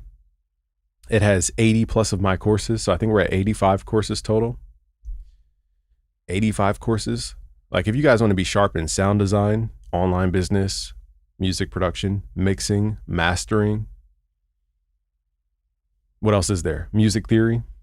Then you guys can master that at busyworksbeats.com/black, because you could take your own pace. Notice I said at your own pace. At Full Sail, you can't do it at your own pace. You're paying $40,000 per year. We did the math yesterday. It's $40,000 per year to go to Full Sail. Per year. And that's one topic at a time. That's not 85 courses all at once. For like, what's the math? Let me pull up a calculator real quick. I want to see the percentage of my pricing versus 1 year at Full Sail. Okay. So you can get all of my training that I've ever trained. And by the way, for those who don't know, universities hire me to train their stuff. Okay. They're people, not on their curriculum. They hire me on my wisdom to train my stuff to their people. I've talked to Howard, Illinois University. There's another college. I wish I had the name, but forgive me, Bob. But Bob knew me from Clubhouse. He invited me to his university. You guys saw me at the University of Toronto. Man, it's been a minute since I kept a catalog of all the universities. Villanova, I've done public speaking, not necessarily in music production, but done public speaking. So I'm training the people at the universities how to actually do this stuff in real life. So if the universities are coming to me, what do you guys think? Okay, so 197 divided by 1 year at Full Sail, 140,000. I'm charging, let's times this by 100. I charge 0.5% of what Full Sail charges you. And you get this for a lifetime, okay? 0.5%. So I'm over delivering in value, point blank period. I should be charging way more, but I just feel like producers aren't the market to be charging thousands of dollars for. I'm sure there's a couple people who have thousands of dollars to spend. Great for you guys, but the majority of producers do not have thousands of dollars to spend. Now, if I was talking to business owners, I would get, put them on financing or get them some kind of line of credit. Business owners tend to know they can leverage their assets to get funding, whereas the average person cannot. So that's why I make my pricing more strategic. So at busyworksbeats.com/black, 197 for everything. This is not for one thing or another. This is everything. My sounds, my 4 plugins that have over 1,000 presets. It gets pretty crazy. So this is kind of like my no-brainer deal for the whole year. Berklee, I can't say that I train like Berklee. I don't train musicians. So I got to make a caveat. I'm glad Beatology said that. No, I do not train musicians. So if you're trying to be a piano player or like a guitar player, something like that, that's when you need to get somebody who's like dedicated to training that. That's not who I am. We focus on music theory, melody making, music production, sound design, mixing, mastering, kind of anything you do with a modern DAW outside of musicianship. Vizio says the master himself, Yo Carlin. I start to explain on live session that I make all the steps from what I learned from you and I share with others. Love you, bro. You are unique. All respect. Carlin, you deserve. Thank you. Go ahead and screenshot that. I'm gonna use that as a testimonial, Vizio. Thank you, Vizio. We'll put that up. Hopefully I remember I'll put it up on Instagram. Oh wait, let me see if I could airdrop myself as I'm live streaming. I don't know if this is possible or if this is gonna mess up my what do you call it? My camera. Let me airdrop myself the picture. So give me a sec, guys. I'm airdropping myself. Hopefully it doesn't mess up the webcam. I don't know if my phone buzzes. Okay, it says sent. So hopefully that worked. But yeah, this is the deal that I have, busyworksbeats.com/black. So again, like I said, I'm barely touching the surface. It's so much value in here. It's half impossible to even describe. If you're trying to get into business, what you guys are watching this video for, watch the Faceless Type Beat course and watch my, scroll all the way down to here, watch the Music Producer Mastermind course, and then watch the YouTube course. These 3 courses will teach you a ridiculous amount of business, like ridiculous amount. Okay. And these are probably the 3 pinnacle business courses: Music Producer Mastermind, YouTube course, and then my new Faceless Type Beat course right here. So when I say course, this isn't somebody theorizing. I'm showing you every single step. This isn't, hey guys, I have this idea. If you do this, then you'll get this. No, I'm showing you how to build from scratch. I showed you guys every single thing, how to set up systems on social media. Anytime you guys see me using the word, like comment the word Omnisphere on my Instagram to enter the Omnisphere. Oh, it's not activated. Hold up. Oh, so it did trash my cam. Dang, I was right. Okay, hold up. Let me do one thing here, y'all. Hold up. All right, so I'm not doing that again. Never airdropping myself again. That was dumb. Give me a sec. Thank you, by the way. If you didn't say anything, I would have never known. Thank you. Is it back on? Yeah, it's back on. All right, cool.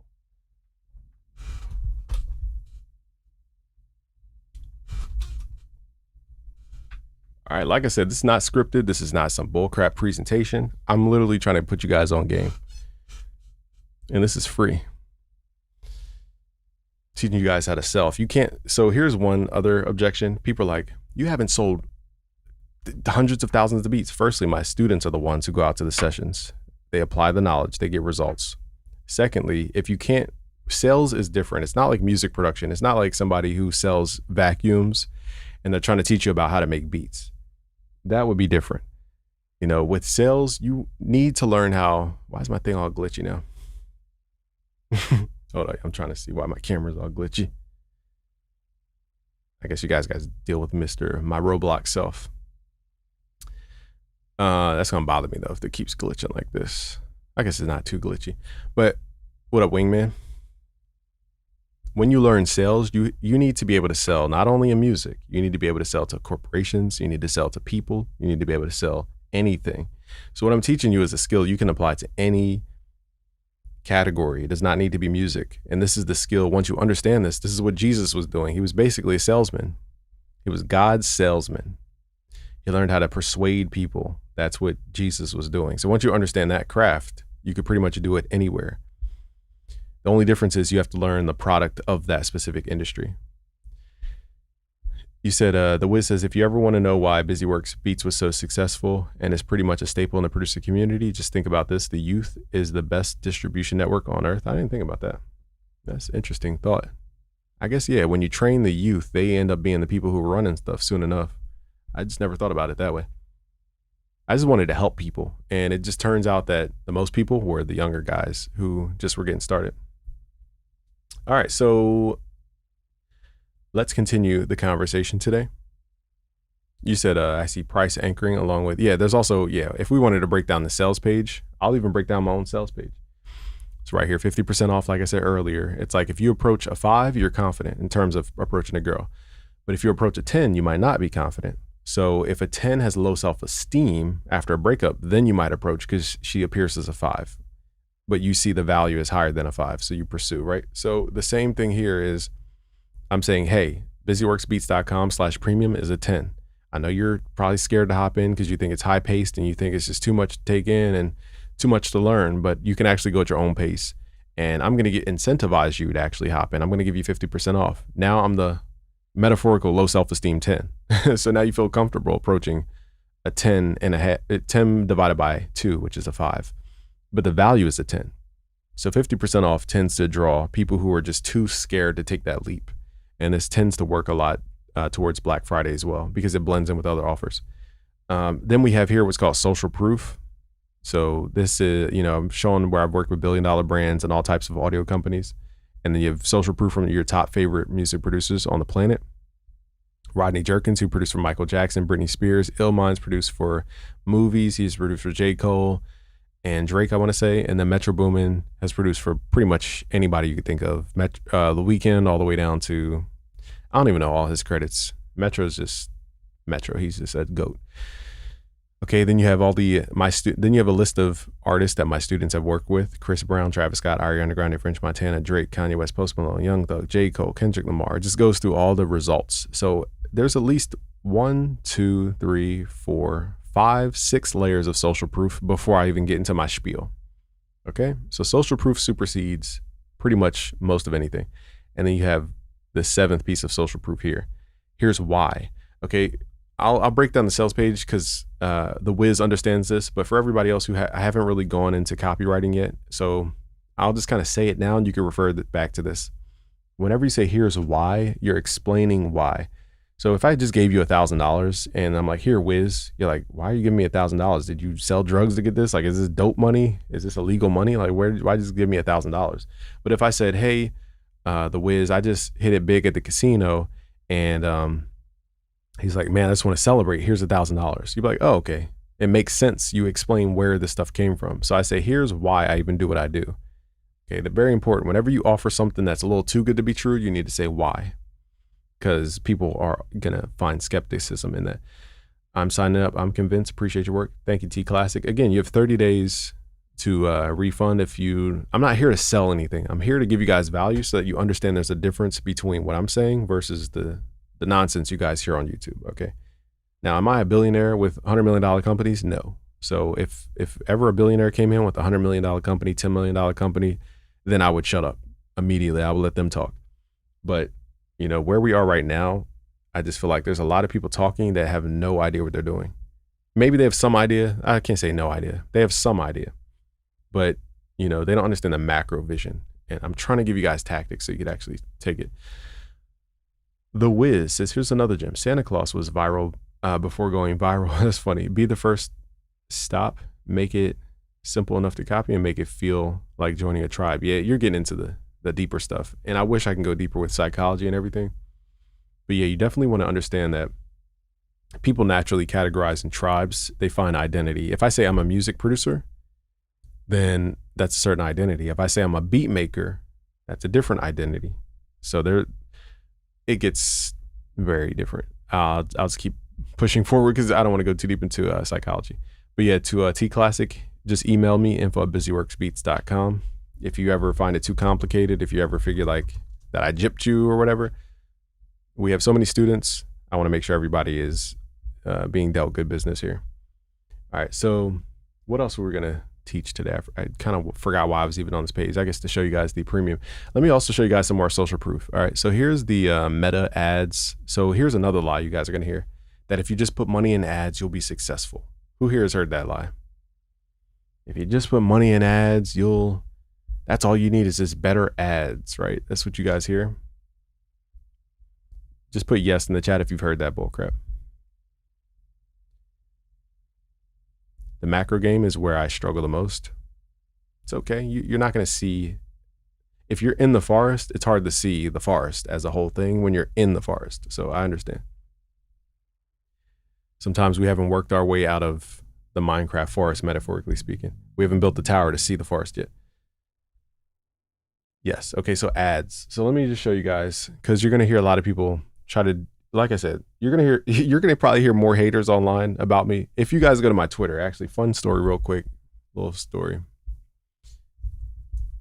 Let me go to my Twitter. My Twitter has been very, apparently I've been, what's the word?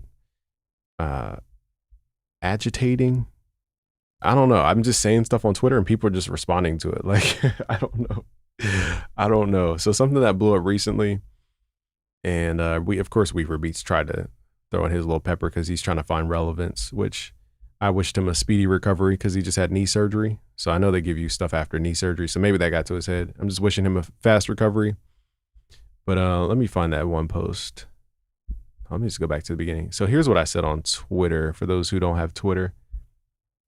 Hold on, y'all. Forget where I put it.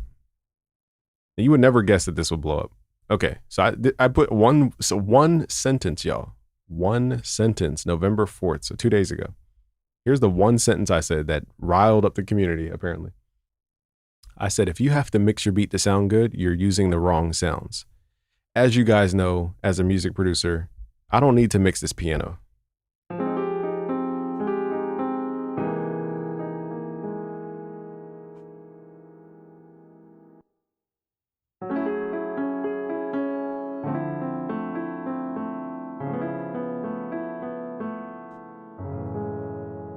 What is there to mix? There's nothing to mix there. It's a good piano. It sounds incredible. You don't need to mix anything. There's no reverb. There's no anything you need to add to that to make it sound better. It's already perfected. And all I was saying was, if you have to mix your beat to sound good, then you're using the wrong sounds. And what I mean is, if you're starting with bad sounds, you're going to have a hard time getting it to sound like a good anything. And somehow this reached 100,000 people. And there's comment after comment. Let me read you guys the comments just to show you how crazy people are. Like, I'm literally showing you guys not this to persuade you or dissuade you. I'm showing you guys this because I wanted you to understand how much energy you have to get ready to receive when you're saying the truth and when you're growing. There's one thing that agitates people in that success, and it's because they feel like you're threatening their success. You know, like if Busyworks Beats grows, then I'm not growing. If he's shining, then I'm going to be in the dark. They see you as a threat. So you have to understand this, and that it's biologically wired. And it can be a good thing, it can be a bad thing, depending on which audience you're trying to target. So I liked all these comments. I didn't even read these, honestly. I just liked them just to acknowledge the person. So this person says, I've seen this energy multiple times in the comments while trying to learn beats on YouTube's. Why is bro so attacked? So that's more of a positive comment. Let me read the negative ones though. People are literally crazy, y'all. I wish I could show you. Actually, let me go to my notifications. This is where the crazies are. He said, stop watching his tutorials at this point. Okay. Because I said you need good sounds. Oh my God. People are literally insane, y'all. I hope you guys are ready for insanity. Like, people are insane. So when you start getting success, you're going to have people like this. And you may think, okay, I'm getting all these haters, so something's wrong with me. Maybe there is. But it doesn't matter if you did something wrong or something right. You need to just acknowledge that you're moving on your intent, whether they like it or not. I don't care what they think. Like, my piano sounds good. I don't need to do anything to it.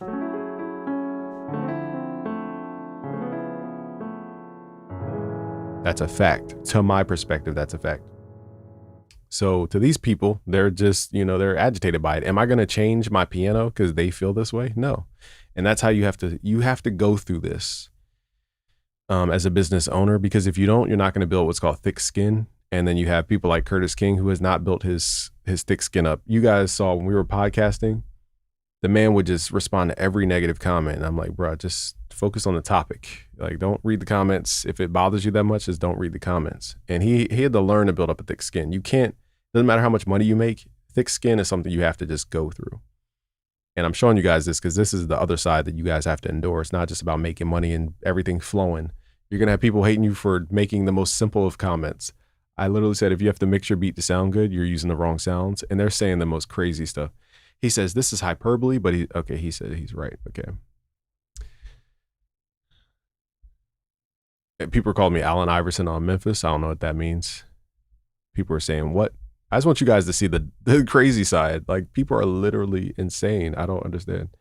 This guy says, you got to get to a point where you realize people be saying things just to later present a product to you. Sound selection is important. Yes. Is it proper, capable of making your mix sound better? Yes. I don't even know what he's talking about, so to be honest with you. Not reading the context there. Okay. So it's just, I wish I could show you guys something like viral. People were bringing up stuff that had nothing to do with anything. Like, these are just people who had energy because they don't know how to resolve their lack of results. And so they need to create what's called a common enemy, a scapegoat, to balance out. Remember I talked about risk reversal?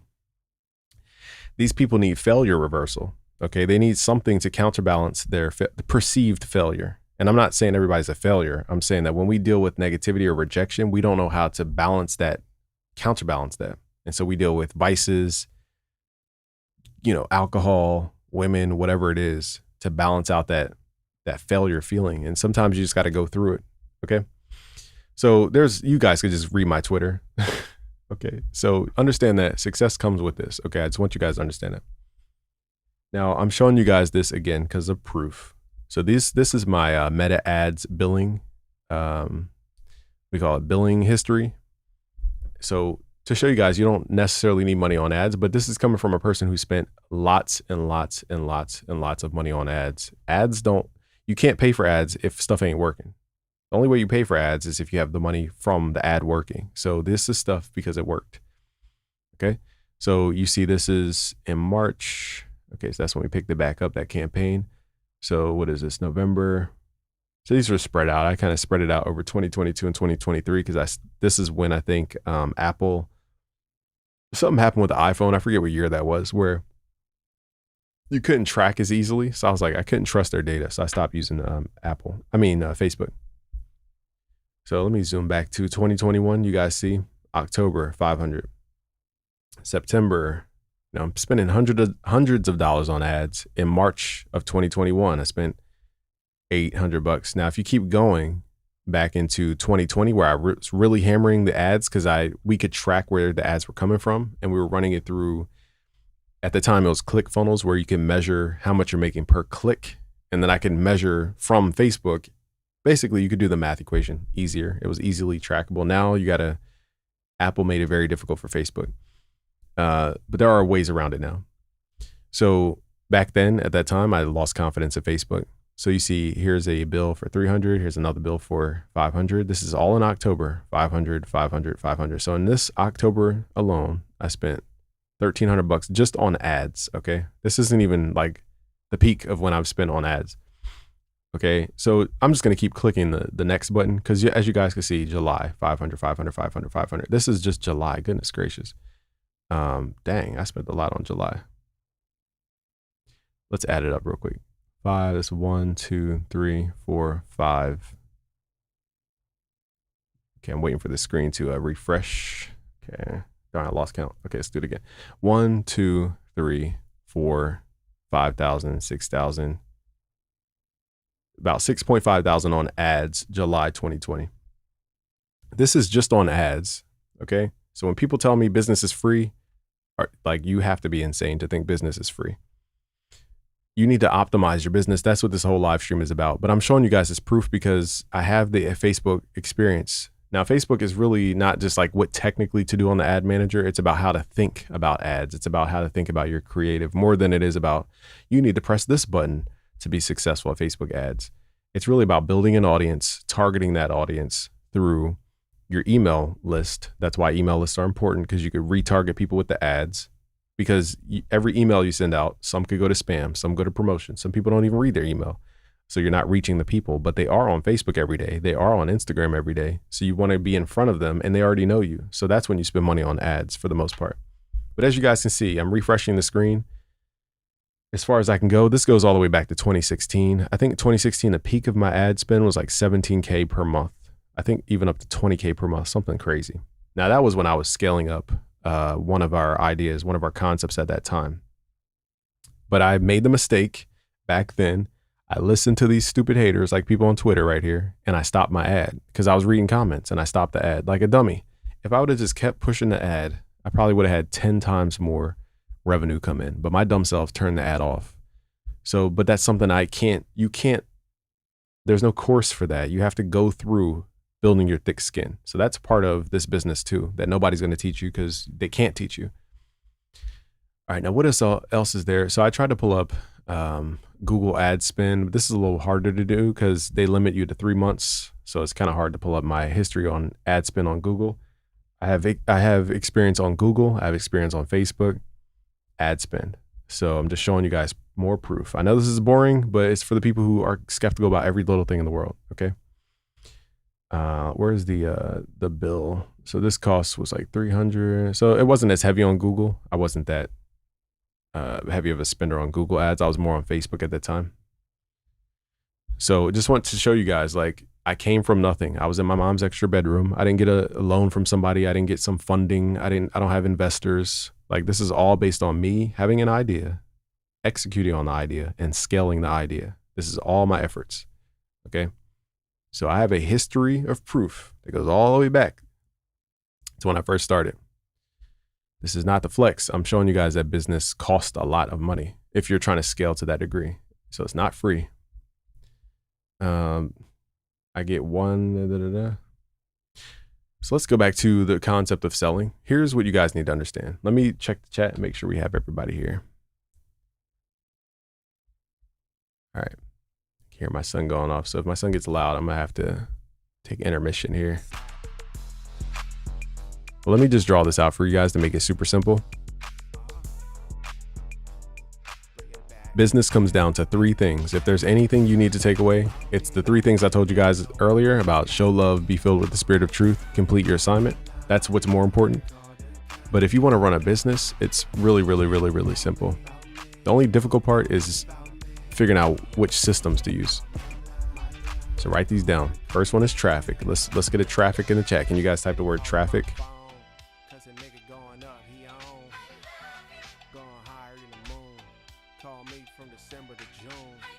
Oh, AI with the Grizzlies is washed. Oh, I got you.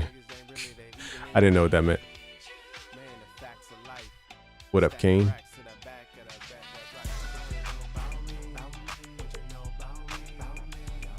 You said, if all this seems like so much to think about or intimidating, where or how do you get started?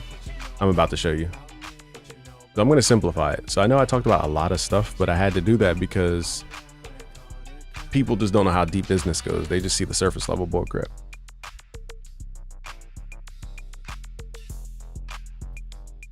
All right, so traffic. Okay, you guys are typing in traffic. Thank you. Traffic, traffic, traffic, traffic. Cool. So the first pillar is called traffic. Now, this is the value that you offer to brands. Traffic. The brands need people to go to their website to buy stuff. If you are sending people to their website to buy stuff, you are valuable. You should be paid for the value of you sending traffic to their website. This is called traffic. And let's do one more thing. Let's create another pillar here called the value exchange. Now, the common misconception about value is that you can extract as much value as you want and give the other person 0 value. Oh, go to my Spotify, listen to my music. Go to my website and give me something, right? And this is what's holding the majority of people back when it comes to value exchange, is they think it's all about them. Nobody cares about you ever in life. There's actually a book called Selfish Gene by Richard what is it? Richard Dawkins. Let me find the author. Hold on.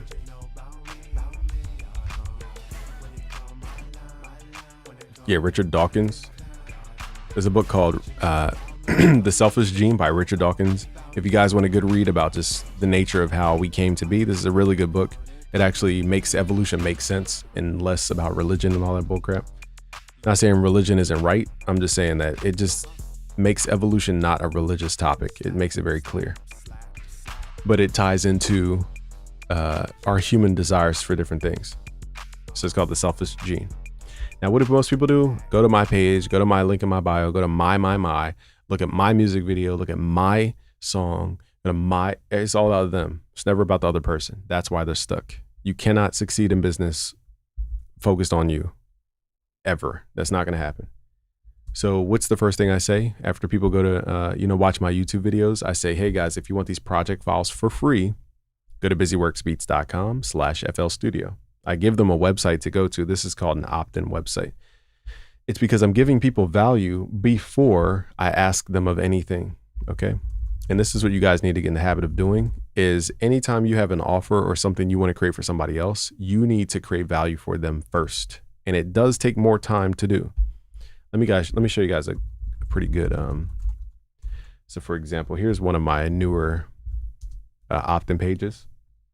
So if you don't have any, so I'll guide you guys through this, but something you need to understand and get in the habit of creating are called opt-in pages.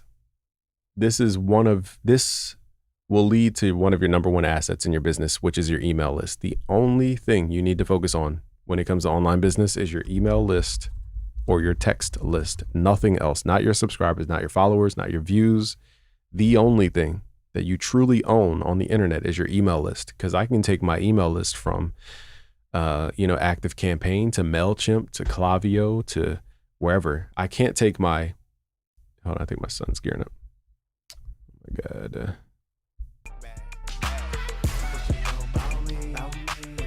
Okay, I can't take my Twitter followers to Instagram.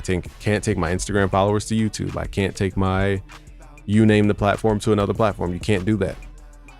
But you can take your email address followers to a new platform. You have to do what's called warming them up. I can't speak.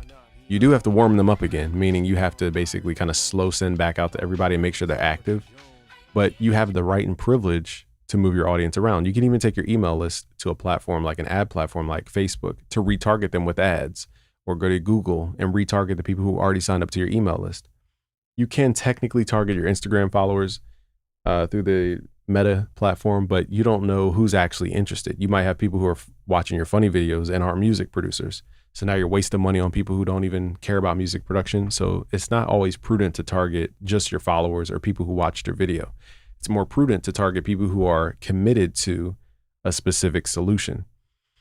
Business is about having a problem and somebody solving it. If somebody does not have a problem, there's not enough pain to pay somebody else to solve it. And here's another general concept and mindset you have to get into yourself, which is, what is the problem that you're actually solving? If you're not solving a problem with your music, your beats, your whatever, your service, your mixing, whatever, then you need to revisit the market.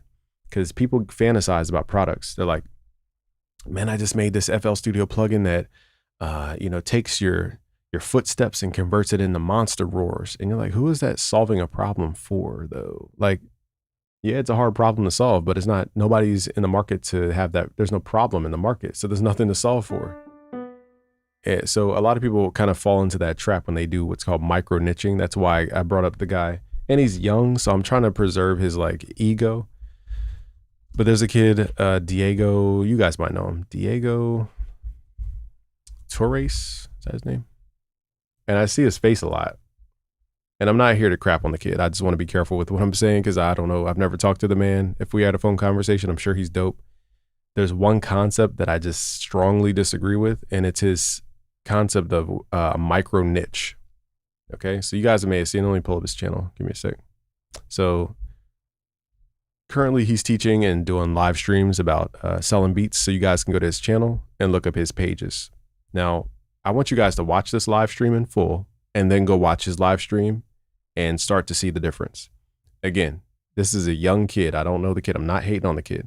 One thing I disagree, though, is his approach to what's called micro niching, because I believe that micro niching is the same as, like I said, it's the guy who creates a solution for a problem that doesn't exist. For example, I'm not saying this is what Diego teaches, but I'm saying people tend to get in this mindset when they approach micro niches. They say, okay, I'm gonna make a plugin that takes foot stomps and turns it into monster roars. And it's like, okay, that's a niche of a niche of a niche of a niche of a niche, but nobody's gonna pay you thousands of dollars for that. Even if there is a customer for that, nobody's gonna pay you thousands of dollars. So you're working super hard to solve this problem, but there's only 1 or 2 buyers in the market. And you can't sell it for more than $100 because it's not that big of a thing that offers that much value in return. So ultimately, business comes down to problem solving. What problem are you solving? If you're not solving a problem, nobody has any incentive to give you money to relieve their problem, their frustration. So again, I brought up Diego because again, he teaches micro niching, and I understand he's teaching, find your buyers. Basically, it's kind of his approach. Find your buyers. Like, you take a pool of people, you can put them on an email list, for example, and you could target these people. Instead of everybody who watches your Instagram, you target the people who actually signed up to your free thing. That I can understand. But I think the majority of people will not understand what he's saying. Okay, so I just want to make that clear. Now, what you want to offer is value before you ask people for value. Okay, so here's a rule of thumb. Whenever you guys have something to sell, whether it's a beat, service, coaching, whatever the thing is, give people at least 3 points of value before you bring up the conversation of selling anything. One thing I do for, top level people that I meet, I don't call them clients because I just see them as peers. So I'm talking about like Metro Boomin follows me on Instagram, for example. My guy Mars, for example, who is co-founder of 1500 or Nothing, which is the #1 production team in LA for all things hip hop and R&B.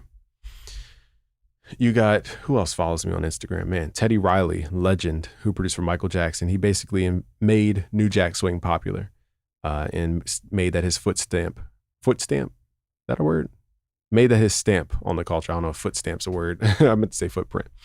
Who else connected with me on Instagram? There's so many people. Timbaland connected with me on Instagram. Shout out to Timbaland. So legends. So when I'm talking to a legend, if I connect with a legend, the first thing out my mouth is not, hey, can I send you loops? That's self-serving. That's saying, I want an opportunity with you, so I'm going to force you to read this message so I can force feed you some loops that you probably don't even need anyway. But in my own self-interest, I'm going to immediately pitch you on some loops. That's the #1 flaw I see all the time. When people connect with big people, they start talking about how to benefit themselves. Hey, can I send you some loops? Can I send you this drum kit that I just made? It's like, bro, can we talk about life first before you start trying to send me your drum kits and all this type of stuff? So that happens a lot more than you guys understand. And all you guys got to understand is to have the mindset of giving and solving problems before you want your problem solved. So if I'm I didn't do this with Metro because Metro is such a precious contact. I don't ever want to waste my message with Metro or Teddy Riley or, the top dogs. But what I do with like not A-list, but let's say B is C-list people, I'll say, hey, what are your top 3 obstacles that you're facing right now? And they may say, hey, I need funding for my golf retreat, or I might need, I'm just making this stuff up because that doesn't even make sense. Funding for my golf retreat. I need,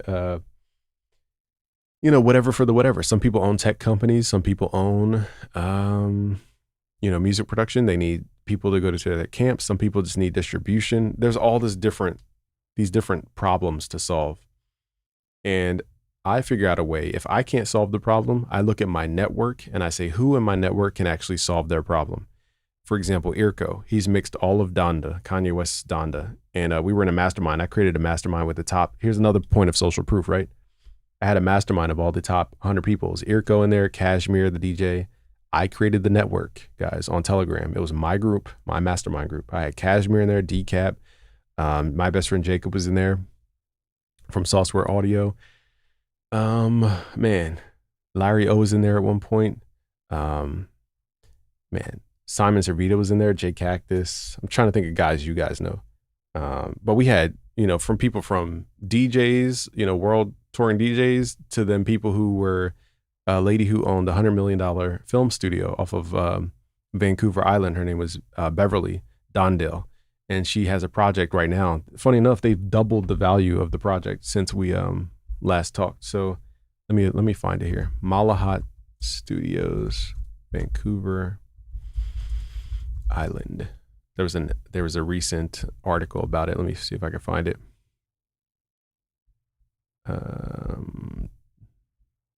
Here it is. Stage set for 250 million. Okay, 250 million. Nobody in my group touched 250 M's except for Beverly and her business partner. So these are the type of people I had around me, and I created the network. When Beverly had an issue with something, I'm not gonna say what it was, but it was a business issue. She came to the mastermind group and asked for some advice, and I didn't give the answer, but somebody else gave the answer. But they credit me because I created the social circle.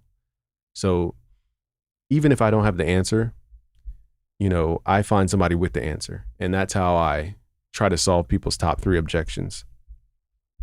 And even Beverly, with this huge project of 250 something million, she told me back in like 2020, she said, what she does is she knows the macro and the micro. So she can zoom into anywhere in these studios and say, okay, I know exactly what the gaffer is supposed to do. I know exactly what the director is supposed to do.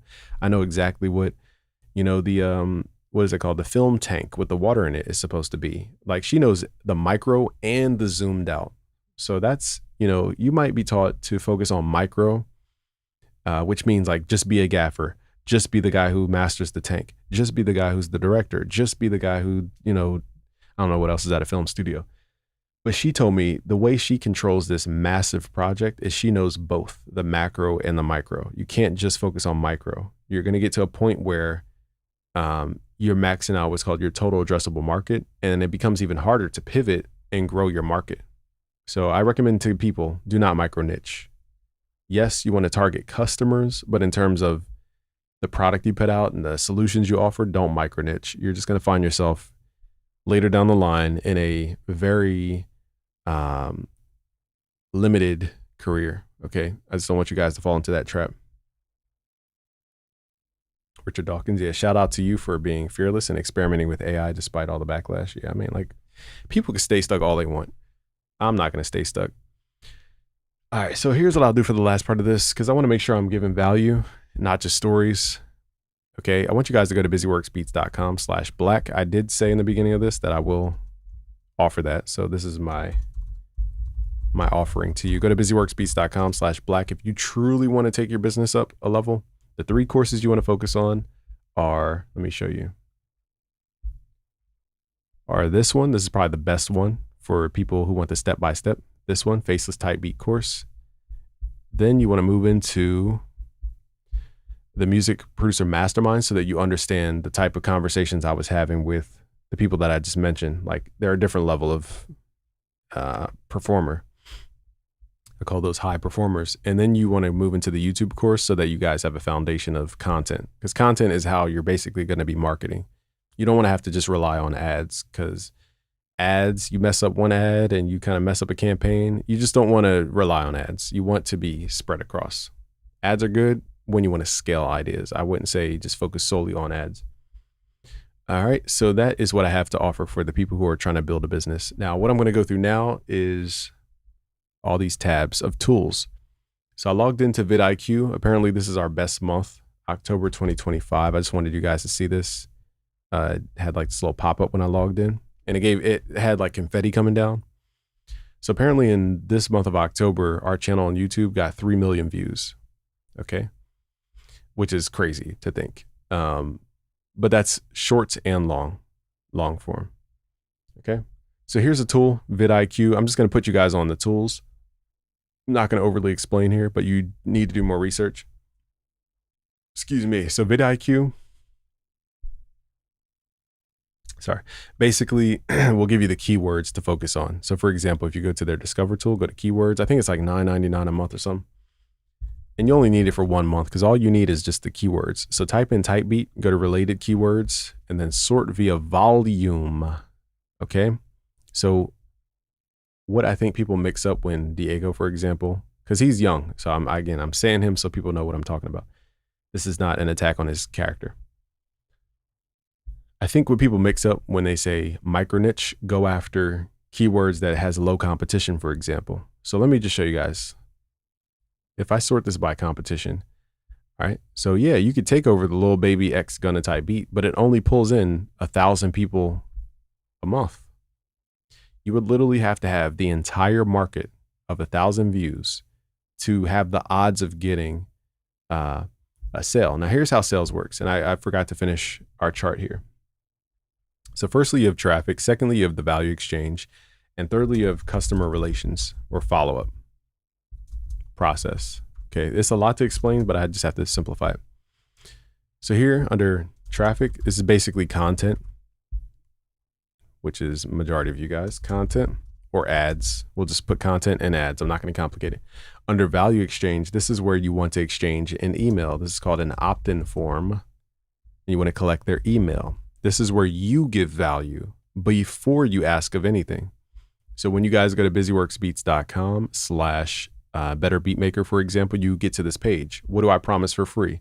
A 12-hour course about drum patterns, music theory, and hip hop production. So I'm giving you something for free that I would normally sell, and I'm giving it to you for free.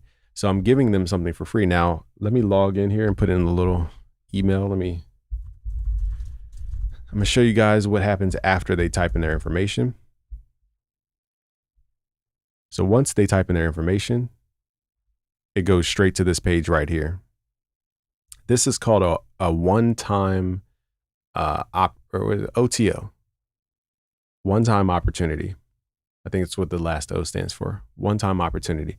Okay, so after you give them the free stuff, which is delivered to their email in this case, you send them to another site where you have what's called an OTO, a one-time deal, one-time offer. And here's where you can leverage things like scarcity, for example. You could say, oh, this is a limited time offer because you signed up for our free. Because when are people more susceptible to something? 2 days after they signed up to your email list or the day of?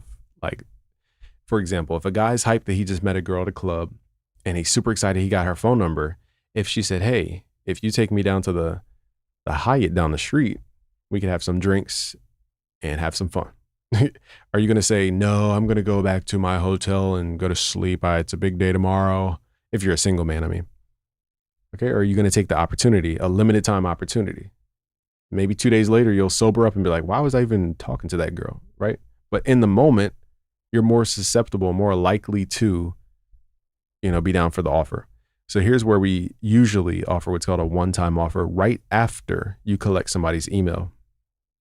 So on the submission button, you could set it to where it actually redirects people to a different website using different tools. Now, I personally use Gem Pages through Shopify, and we cover this in the Typebeat course, all the tools and how to do it. But I use Gem Pages through Shopify to do my opt-in pages. I used to do ClickFunnels. It got too expensive, and I built sites over and over and over again for opt-in pages, and pretty much ClickFunnels had the highest opt-in rates for sure.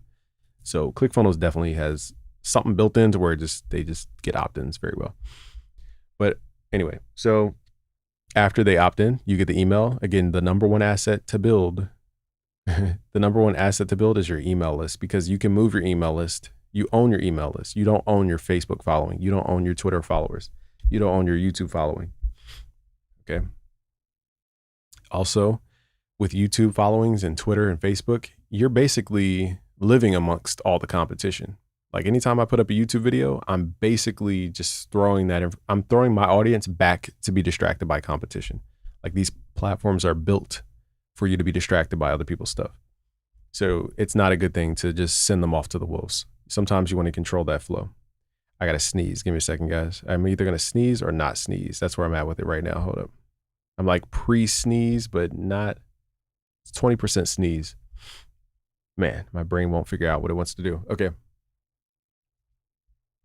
So once you make your content, like I do, after I show you a tutorial or a live stream about my expertise and that I know what I'm talking about, then I say, all right, guys, go to busyworksbeats.com/betterbeatmaker. And then you guys go to what's called an opt-in page like this, where I offer you free stuff, because I want to start the business relationship off where you see me as somebody who gives first before I even ask of anything. I don't want to be the guy that asks you to look at my Spotify, look at my website, look at my, right? Because those people are annoying. So you want to be the person that constantly gives value. It's kind of like the guy at the bar, for example. Does he just walk straight up to the girl, or does he buy her drinks first to lighten up the beach to show that he finds her valuable? Then he goes and approaches. So you're offering value before you approach. Okay. And the way you can do this in like a one deal type of thing is basically, again, like I said, create an opt-in form where you collect their email address and then offer them a one-time offer right after they opt in, because they're in the most likely energy to resonate with that offer. So from here, you can build what are called email sequences. So over time, I showed you guys a tool called Flowdesk. All right. And it's always comical to me when people tell me I have bots and all this type of stuff. I say, okay, where'd the 320 something thousand people on our training website come from? If all my YouTube people that watch are bots, how did we get, let me show you guys the social proof again. Like, how are there 320 something thousand people on our website training right now? On our Flowdesk, let me load up this is an email service provider. So I'm on my analytics tab real quick. All right, so so on Flowdesk, for example, it says this is a new email list, by the way. This is a newer email list. I think I built this email list starting in 2024. I want to say January 2024. And now we have 150,000 email subscribers on that list. And in the last month, we had 6,000 join up because they want the free stuff. We're incentivizing them to communicate with me. I'm creating a communication bridge, but I'm not just saying, hey, I want to talk at you. I'm saying, here's a bunch of free stuff. So you're not even obligated to talk to me, metaphorically speaking. I'm just giving you guys free stuff. Imagine if somebody kept sending you every single day an Amazon package at your front door.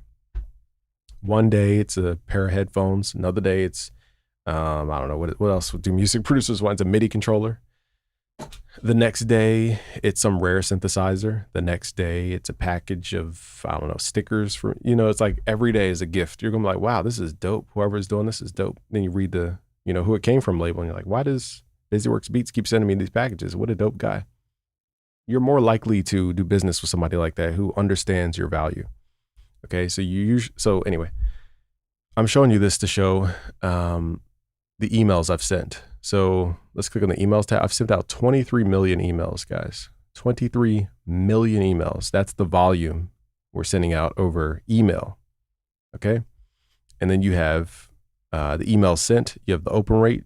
So this is analogous to on YouTube, you have your click-through rate. The open rate and the click-through rate are basically the same thing, meaning how many people see your email, click on it.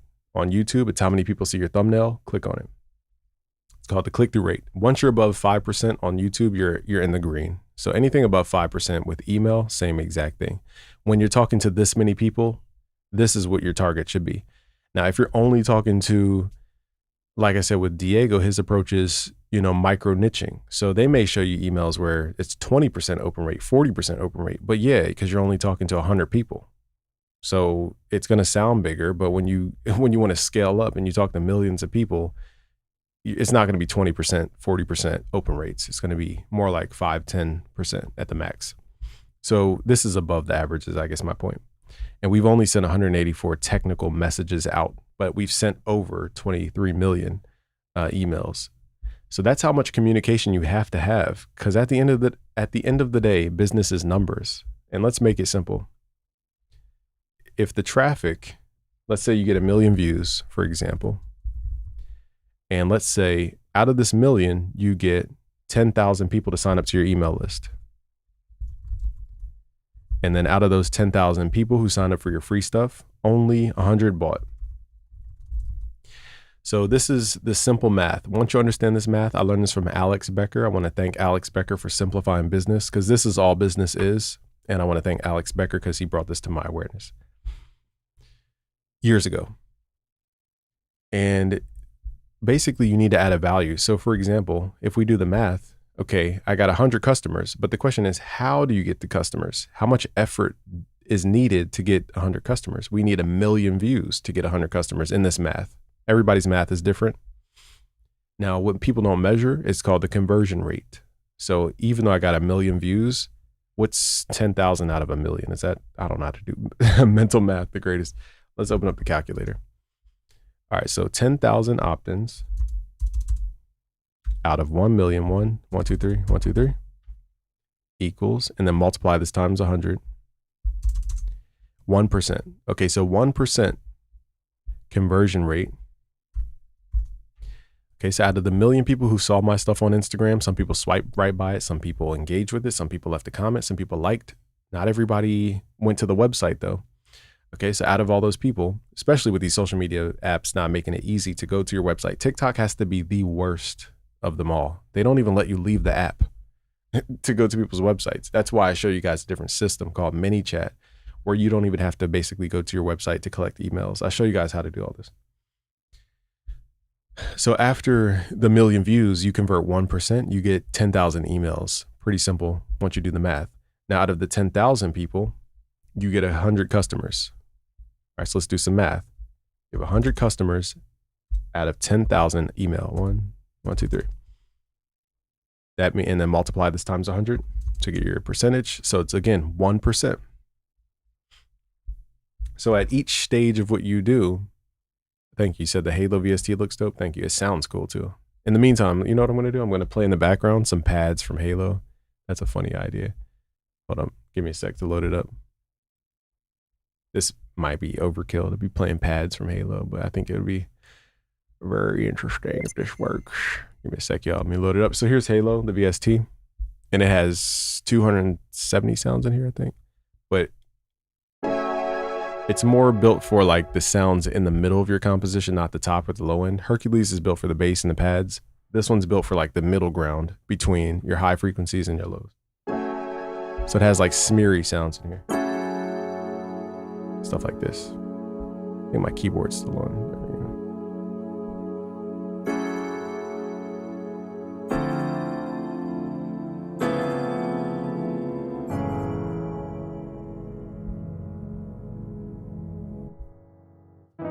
Oh, that's this piano. I was wondering why I keep hearing pianos. Okay.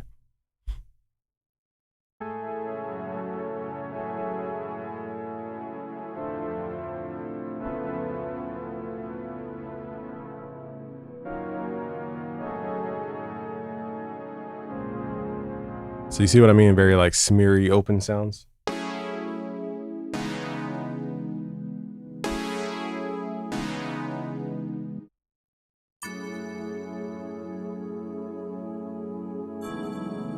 I think I just clicked that one before.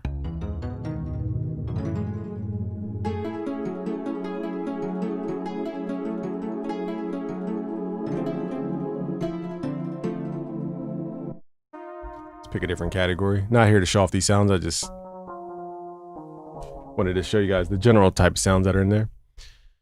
But yeah, that's called Halo 3D. Funny enough, Halo came out with like a new game. That was not planned at all. I just happened to make something that I was inspired by Halo. And then funny enough, the biggest like return of Halo happened. I'm like, am I creating reality? Because this is awfully weird. After I launched that plugin, this like Halo remastering thing came out. Okay, long story short, and it's considered one of their best Halos ever. Back to the math. Okay, so we have 1 million viewers. 1% converts to 10,000 emails. 1% of them convert to 100 customers. Now we have something in business called average order value, AOV, or you can even call this ATV, which stands for average transaction value. So it just depends on which platform, but you will hear these used kind of synonymously. So average order value or average transaction value. These are terms you want to write down, by the way. So let's say you sell beats. Okay, we're keeping it simple. Let's just say beats because you guys can sell mixing services, coaching, training, consultations. You could sell packages of stuff, whether that's loops or whatever. You could sell sound kits. You could sell plugins. You could do courses. You could do, some kind of bundle that actually helps an artist, like how to get their Spotify up or how to do music videos. I don't know everything that you guys are masters at. You have to figure out your unique offering to the market. It has to be more than beats. But even if it is just beats, let's just say it's just beats. Okay. And let's say you sell your beats on average. We did the math at BeatStars. The average charting beat is $26. Okay. So even if you're on BeatStars, this applies to you. So it takes 1 million views across social media platforms to get 10,000 emails. Out of 10,000 email opt-ins, you send them an email campaign over time, and then you get 100 customers. Now, out of those 100 customers, they pay $26 on average. So 26 times 100 is $2,600.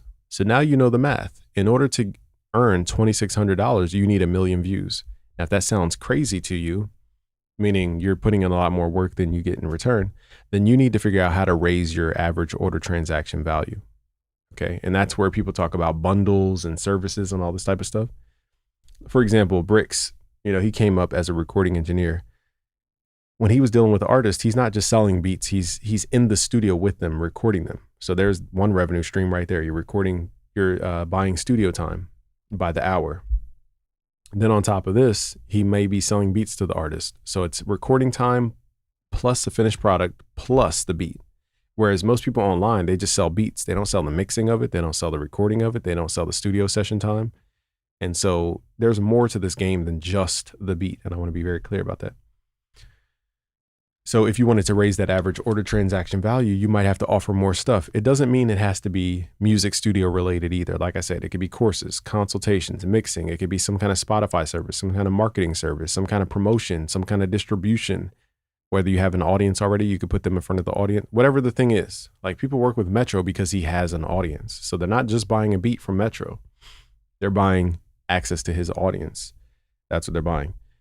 Okay. So basically you multiply this number times the amount of customers. $2,600 is what you will get on average every million views. So now let's say your goal is to make $5,000 a month.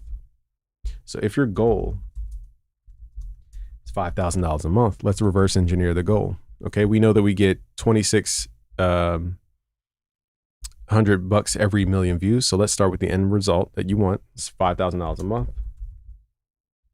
Now this is on average. Okay. So just because it's $5,000 this month does not mean tomorrow month will be $5,000. Over a year, you're going to average this to $5,000 a month. Okay.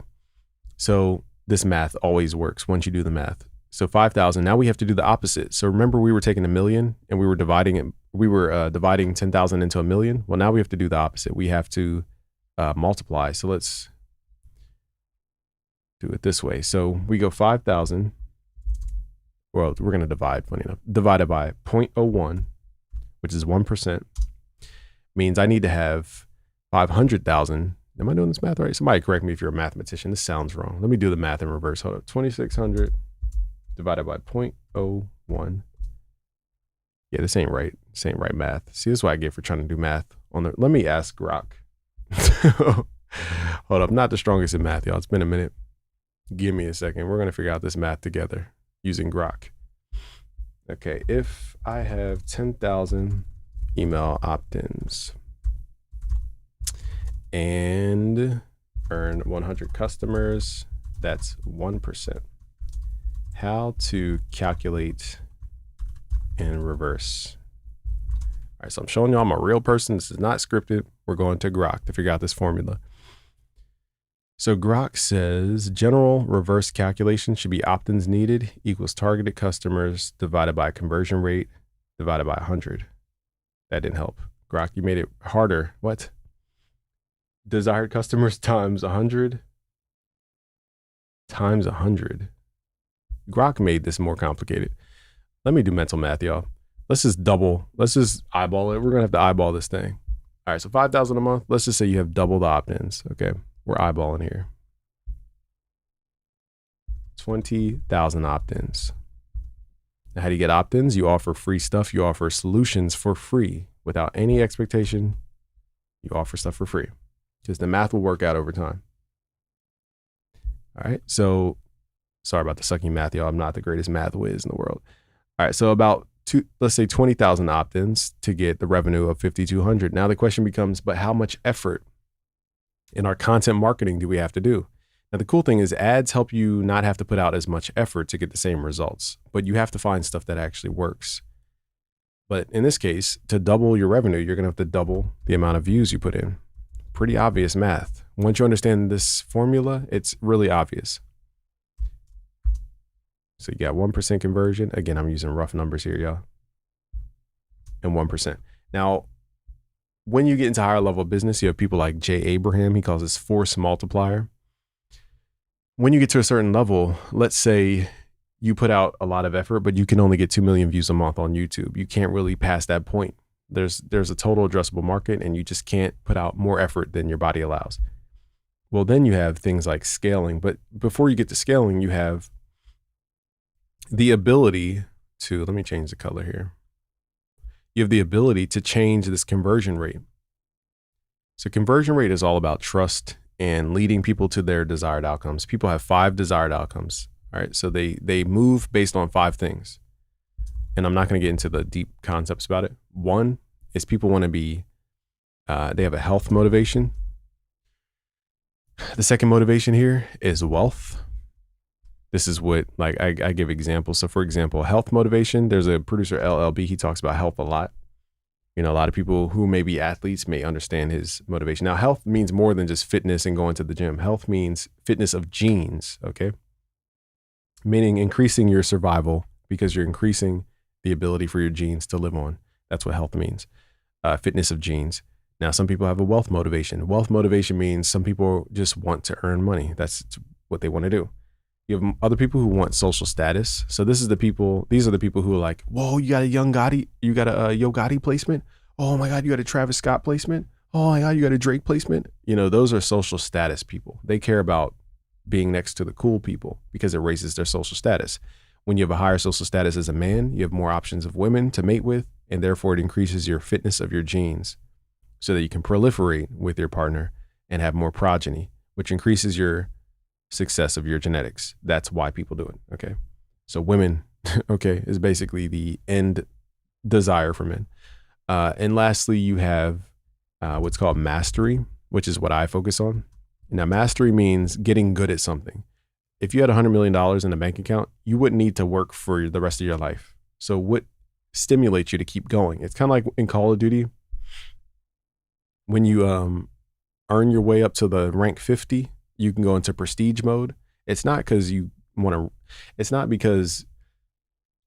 more guns, metaphorically speaking. It's because you want to feel what it feels like to go from rank 1 to 50 again. So you go into prestige mode. So this is what mastery is all about. It's about ranking people up. That's what I teach, is how to rank up from knowing nothing about music to knowing a lot about music. Okay, so that's mastery. Now, mastery, you know, ultimately, if you think about it, a king is a master of his craft. They get seen, they get social status because they stand out from everybody else. When you get true mastery, you stand out from everybody else. And you actually get social status from that. Now, from that social status, you actually, again, have more access to the women, which means you now have an ability to proliferate your genes. So ultimately, this all comes back to the fitness of your genes. Okay, so mastery gives you everything. Now, lastly, you have something called power. And a power motivation is not just about power, it's also about freedom. Freedom means you have no authority above you. Power means, if you look at the definition of power, it means work divided by time. What is work? Work equals a force times a distance. What is a force? A force is a mass times acceleration, meaning your body moving is a force. When you have a lot of people moving with you, that's called work. Or no, sorry, let's put this. Force is when you move your body. Work is when you move your body over a specific distance, meaning you're doing the long haul. Okay, power is when you have multiple people putting in their force, a force multiplier. Okay, you either increase the workforce or you lower the time it takes to do something. That's called power. The ultimate goal of power is to gain freedom because, again, you don't have any authority above you. So these are the 5 motivations of everybody in your market. It doesn't matter which market, everybody has these core 5 fundamental desires. And so when you start to hone in and understand what your audience actually wants, like you guys want wealth. People who are here to get Drake placements don't care about selling beats online because they think they're too good to sell stuff online. And it is what it is. They're motivated by something else. You guys are what do we call, I can't speak today. You guys are wealth motivated. My throat's getting dry, that's why. So when it comes back down to this 3-step process, you know, the way you gain trust is by strengthening your messaging, because now you understand what people are motivated by. And it's also about trust though. And what is trust? It's transactions over time. So when you have successful transactions over time, when you guys watch these live streams, you apply the information. You're like, wow, BusyWorks Beats knows what he's talking about. You get results. And then you're like, wow, he keeps doing this consistently. He must know what the freak he's talking about.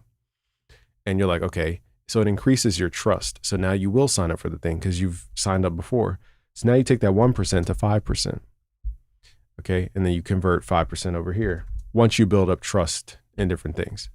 That's why I had on ClickFunnels, my opt-in rate was literally above 100%. People opt in to my email form. Plus there was a pop-up. That's how you get above 100%. So they opted in twice. I had more than 100% opt-ins. I have a picture somewhere, but I forget where I put it. But yeah, I had more than, I think it was like 110 or 120% opt-in rate. I've never seen that in my life. It was crazy.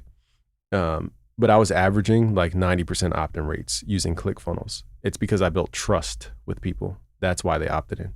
So what I'm saying is this number can go as high as 100, but in theory, is that going to happen? No. Okay. So it's not going to happen. So anyway, my point is you don't have to necessarily get more views. And this is what people try to preach to you guys, right? You just need to target the right people and then get them to your website. You just need to niche down and then have a 50% conversion rate. Like that's half impossible, even for the top guys to get 50% conversion rates and 70% conversion rates. If I diluted this starting point, this traffic point, let's say even I targeted 20,000 people. To get the same results, the 20,000 opt-ins, I would literally have to convert 100% of those people onto my email list. That's nearly impossible. So I know you guys are being taught to micro niche, but the problem comes at this stage, the conversion stage. Okay. Like conversion works off the base of just probability. Okay. And this is where a lot of people's business model is flawed. Hopefully I'm not losing you guys and you're understanding what I'm saying. You can niche down all you want, but at the end of the day, math is math. You're not going to convert 100%. That's not natural. Okay. So what I'm saying is to even out the amount of revenue you would need, you would have to literally have a one-time offer that is like $1,000+ and doing that is very hard to sell somebody on $1,000+ thing. They just came for your beats. They didn't come to be coached, have a Spotify funnel and all this other stuff. Maybe they did, maybe they didn't. So that's where, people's formulas start to break down, is this conversion rate. Okay. So I could sit here and go back and forth with that business model all day long. What else is there to show you guys? But yeah, this is how you would multiply your results times 5 without getting more traffic. So in this case, if I'm doing that math right, that's a $25,000 a month, just 5xing your conversion rates, not 5xing the traffic, 5xing your conversion rates. But again, naturally speaking, 5% is really on the high end. Okay. Anything above that is not natural unless it's a really, really, really small audience. But you guys want to make a lot of money, not a little bit of money now. You want to make a lot of money over time. So again, when you hear people talking about 20% opt-ins and 20% open rates, I meant to say, for emails and all that, that's I guarantee you they're serving people like less than 1,000 people. Okay. So numbers are numbers are numbers, and numbers work this way. If you want to reach a lot of people, the top of the line has to be pretty big because it dwindles and diminishes as you go down further and further and further. The reason people call it a funnel is if you look at it sideways like this, okay, the 2 million is your reach. We call it reach. Okay, how many people my throat is getting really dry, so I'm gonna have to end this live soon because I don't want to waste my voice. You said lost me back when we were going over the vidIQ. It's all good. Just rewind this a couple times and it'll start to make sense over time. All right, so out of the 2 million, they call it a funnel because it gets slimmer and slimmer. So what was it, 20,000 opt-ins? And then you have from here, 200 customers or so. And then again, the average order transaction, I keep mixing up words, y'all. I'm sorry, my throat's dry. The average order value is what we say, $20, $26. Multiply that times 200, you get about $5,200. Okay, so it slims down. So when people tell you to niche down, I'm like, you're just killing your odds of getting to the bottom line. Everything it just works this way. It's just nature. Okay, you work with a big number up here and it gets smaller and smaller until you get to the end of the funnel, they call it. Okay. That's why they call it a funnel, because it's big up top, small at the bottom. But the concept's pretty easy once you understand traffic, the value exchange, and the customer follow-up. Now, if you guys want to understand the how-to, like how to build out the content, how to build out email opt-in forms, every single step, how to build out your email, to where you're serving 23 million. And this is just on my emails. I have what are called workflows, which are automated emails. I've sent out 1 million automated emails with a 10% open rate. So when you have sequences of emails, you tend to get higher open rates because people came there to get the free thing. Like I said, when they went to this website, they wanted the FL Studio knowledge. So they're anticipating it through the email. So this is double what you get just sending everybody an email. Okay. So that's why this is different. Now, when this grows to 20 million, this may go lower because now I'm talking to more people and the odds are your open rates are going to go down, not up. Okay.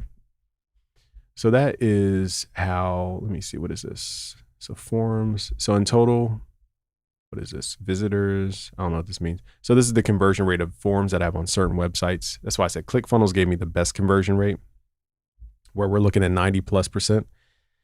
This form kind of looks tacky, not gonna lie. It's because I don't control the formatting of it, but I am redoing my forms. So here's what the form looks like. It doesn't look the greatest. It just looks kind of thrown together. So I can see why it just doesn't have that appeal. Now this one has that appeal. Okay, so I'm converting on my opt-in pages to this type of stuff because the opt-in rates are higher.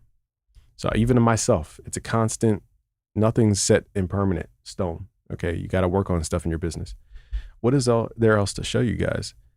Subscribers. Let me see what this is. I think there's information on here. All right, boom. Let me just look here.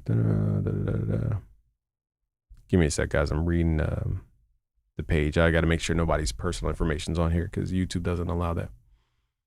Yeah, at the very bottom, it has personal information. All right, so I'll just do this. So we have 150,000 people on our new email list.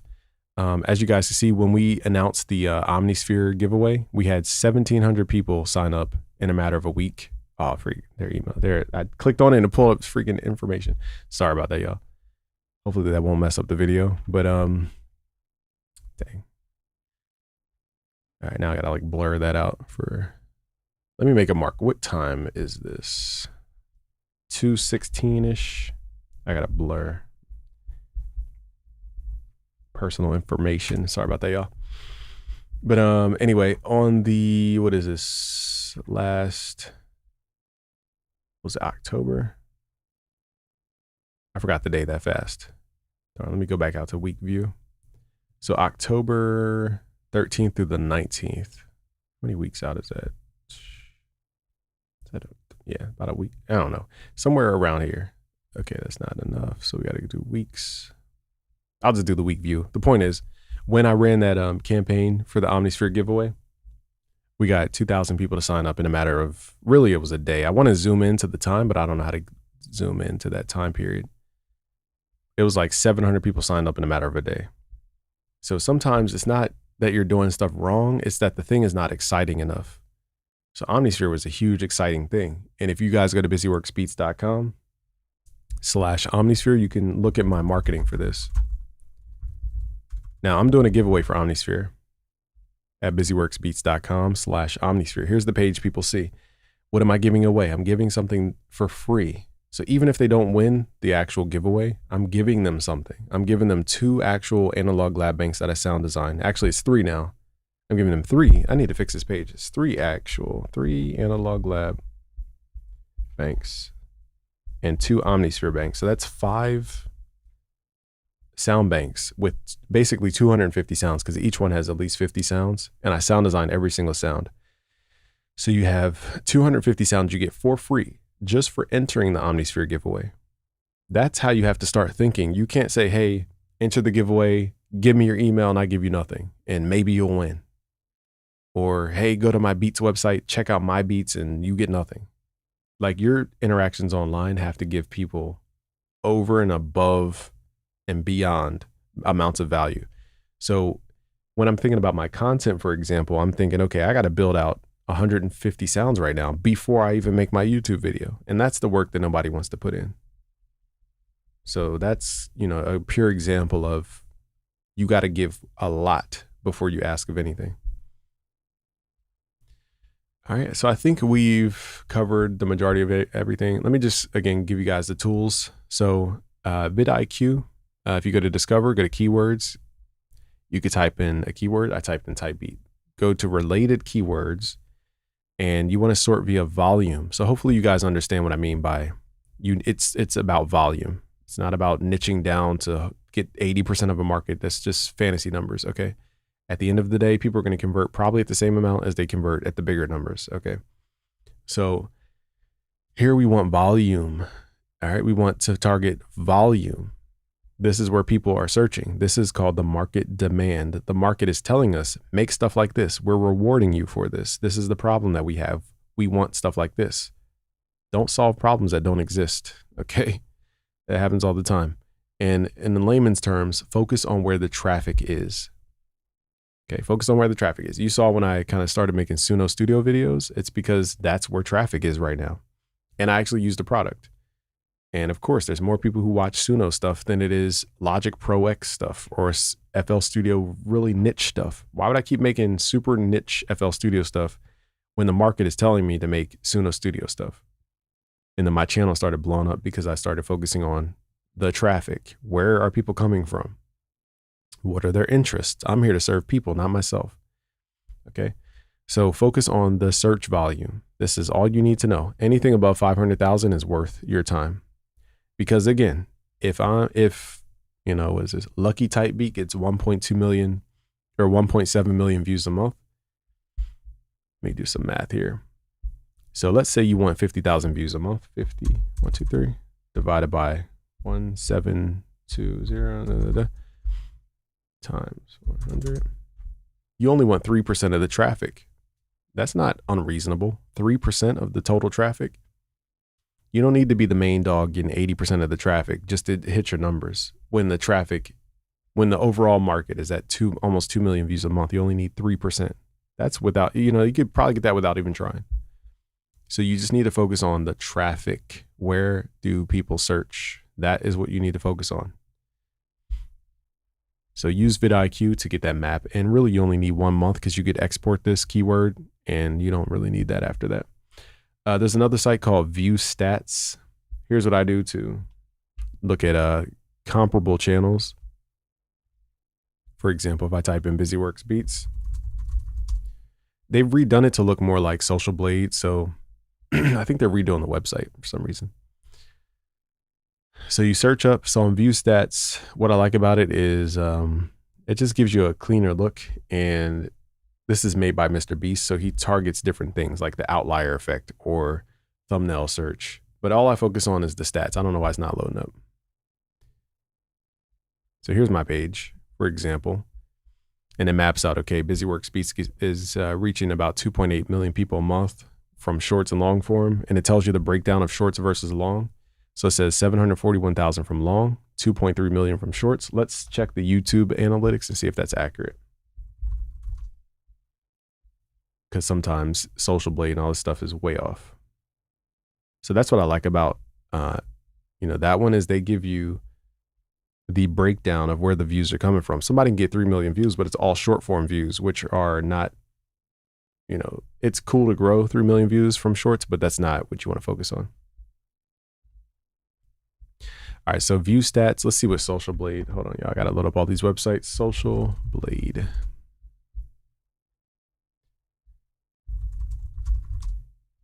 BusyWorks Beat. Did I not pull up? Wait, BusyWorks Beats.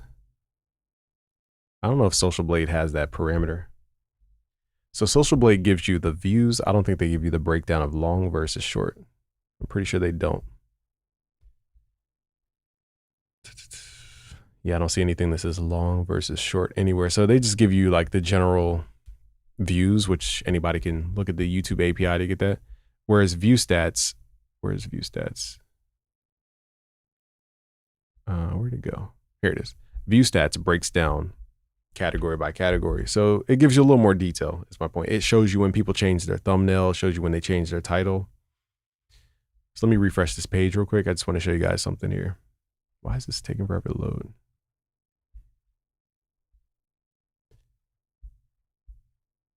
I don't know why this is tripping. Let me see if I could go back.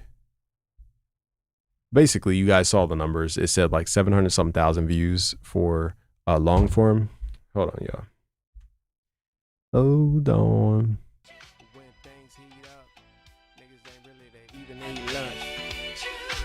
All right, so the site's not loading up. I don't know why, but it says 700 some thousand views.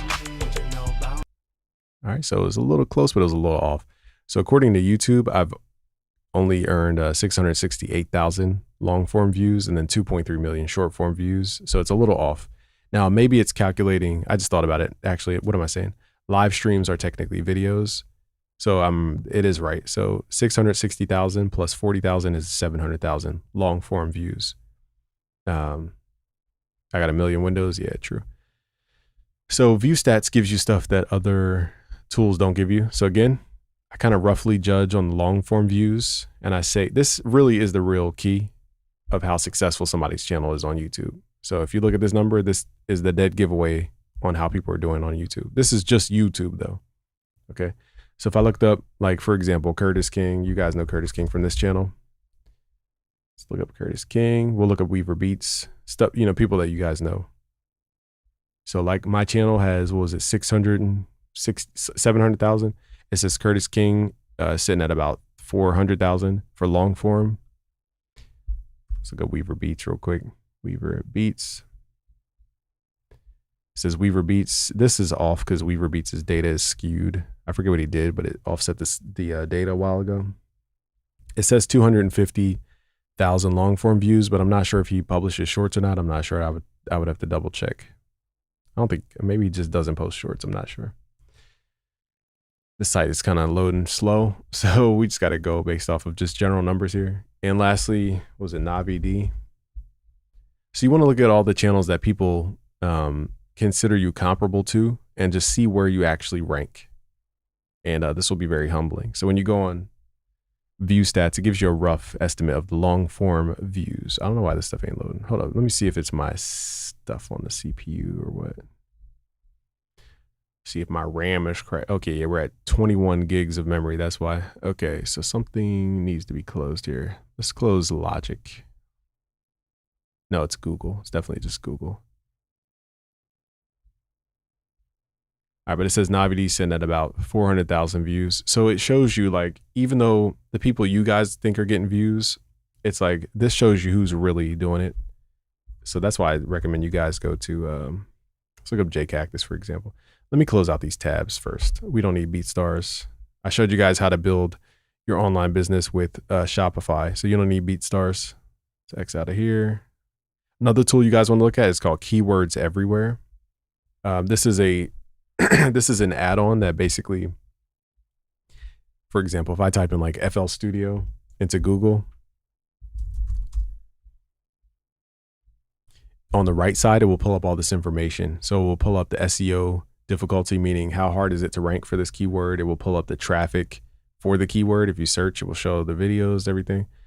But it also, now people don't talk about Google search, but what if you Google FL Studio? Nobody thinks about that. But most people do Google FL Studio. They think everybody just searches into YouTube. It's not true. So my videos are showing up on Google. Now, if you type in FL Studio into YouTube, you might come up with different results. It normally gives you a traffic chart right here, trending, the traffic chart. I don't know why it's not showing it here, but it normally gives you a trend chart that they embed inside here. And it shows you the cost per click per keyword as well. So I don't know why it's not showing it here. It must be some setting I turned off. Another website is Moz. This is what marketers use to do keyword exploration. Now, keywords are a little bit of in our industry, we're not targeting keywords as much because we're going through YouTube and different platforms. So it's better, in my opinion, to use vidIQ. But if you wanted to do more search about like FL Studio, for example, as a keyword, now this is through Google searches. So this is not just YouTube searches. And it tells you the volume per month. Like I said, guys, you want to start with a big number because that big number will dwindle and diminish over time.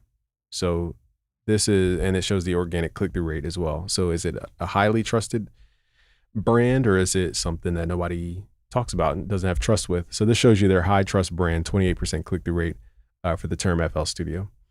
The issue though is that you only get 100,000 searches on Google search, not YouTube search, Google search. Now, if you go to vidIQ and type in FL Studio, you'll get the real search volume via YouTube. So if you type in, now, why is this key? Is because people claim that content creators aren't the ones sending traffic to FL Studio. And it tells you very clearly that if you go to vidIQ versus like a Google search, for example, it's 10x the traffic.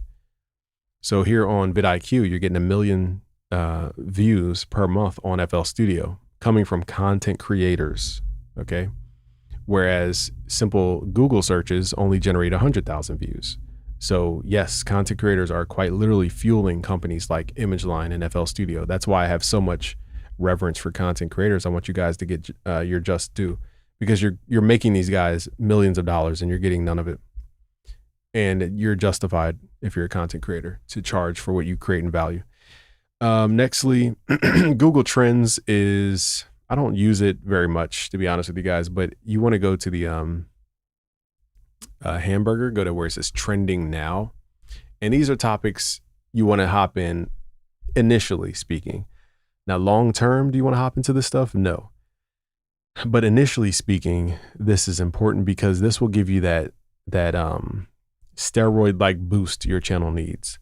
And I don't have time to go through everything about my philosophy. I cover this in the YouTube course at busyworksbeats.com/black, but it goes through a system of how to take a Google trend and then use copywriting to write headlines so that it's called an infinite content machine.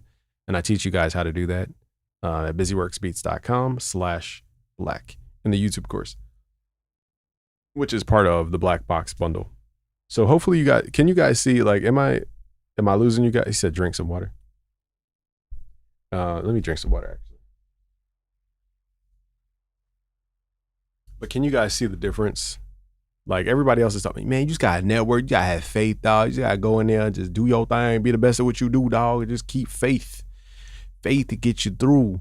Get you a lawyer, get you a team. It's like they don't give you any information. And it's because I'm showing you guys how to build an independent business. Everybody else that you guys kind of are listening to, for the most part, they have everything built for them to where they don't really need to know anything. And that's not necessarily where you want to be, because by the time, you know, your team leaves you for another hotter act, then you're like, what do I do from here? Then you're stuck. So you always want to know how to do this for yourself. That's why I'm showing you guys how to do it. What else is there to show you? Now, Google Gemini, I'm just going to give you guys tips because it's a lot to go through. Google Gemini is good for, you can click in here. You can upload a video, for example. Let's say you want to study my videos and see why they're so good. You can go into Google Gemini. Yo, guys, I just hopped off. So too, you can, so this is the Funk video. So we're going to upload this video. Hopefully it doesn't take too long. 44 minutes is kind of long. So I'll say, how can I improve this video with a hook for short form to capture attention? And just so you guys know, it's analyzing the video. It transcribes the audio. And then I'll say, what are the key points of this video? Map them in bullet points. All right, so Google Gemini is just magical. It will go through, study the audio, study the actual visuals, and give you like tips and pointers on how to improve your hooks and just different marketing things. What up, On is here. We got Super Styles in here. Do you have any music on streaming? No, I put my stuff on YouTube. I took it down from streaming because I was like, what's the point of going through DistroKid to go to Spotify when I'm ultimately sending people there anyway? It's like, why send people away when I could just keep them where they are? Makes no sense to me. But yeah, we've done that stuff back in 2018, making the whole album. And I can show you guys actually, hold on. So back in 2018, for those who are more new to the brand here, I did a whole thing where I showed people how to make an album, mix the album, market the album, get sponsorships from the album. I got a liquor sponsorship as I was shooting a music video for the album. That's how like legit the stuff I teach is. I'm showing you guys stuff that works. Hold on. Let me find Music video. I think it's like a hidden playlist. I don't even know how to get to my own playlist. I think it must be hidden or something. Let's go to music video. So on YouTube, if I type in music video, it'll pop up. Okay, so I did 1, 2, 3, 4, 5. I think it was 5 music videos. Let me see what playlist these are on. It's called music videos, but I can't find it. Trying to think of another way to get to, maybe I could just type it in, music video. Okay, here it is. So I have, what is this? So we did, this is just stuff that you guys see there. Let me pull up the other channel too, because I have to pull up the context. So these were all made in 2018. I came out of a breakup and I made an album. So I was in a very like, you know, tense space, almost like Kanye's 808s and Heartbreak. I made 808s and Mermaids. That was the whole point. Kind of getting through that hard energy of relationship stuff. And that's why I made the album. So that's why I said on Twitter, I said, I'm not on that energy anymore because I'm not motivated by a breakup anymore. I'm not on that energy. Let me see here. So I need to look up on YouTube. What's that kid's name? Oh, I Am Dante. And dang, he has 2 channels, so bear with me, guys. I gotta find it. I think it's this one. So if you go to, I think it's this channel. If it's not, I'll figure it out. But if you go to his top videos, I'm like in the top 20 or 40, at least at the time. I don't think this is the right channel. But basically, he used to review music before it was like a popular thing. And it cost me some money. And he said, if you guys want to be the featured song for the video, just send in, you know, whatever amount, and then I'll put you in the video. And from his video, the video ended up blowing up. Darn, this isn't his channel. Let me find it. I think he has 2 channels, so give me a second, y'all. Did he delete it? Hopefully not. But I have a screenshot somewhere. I'll type it in. Hold up. It had something to do with the rapper Kyle. So that's what I remember the thumbnail. Just give me a sec. Kyle's freestyle.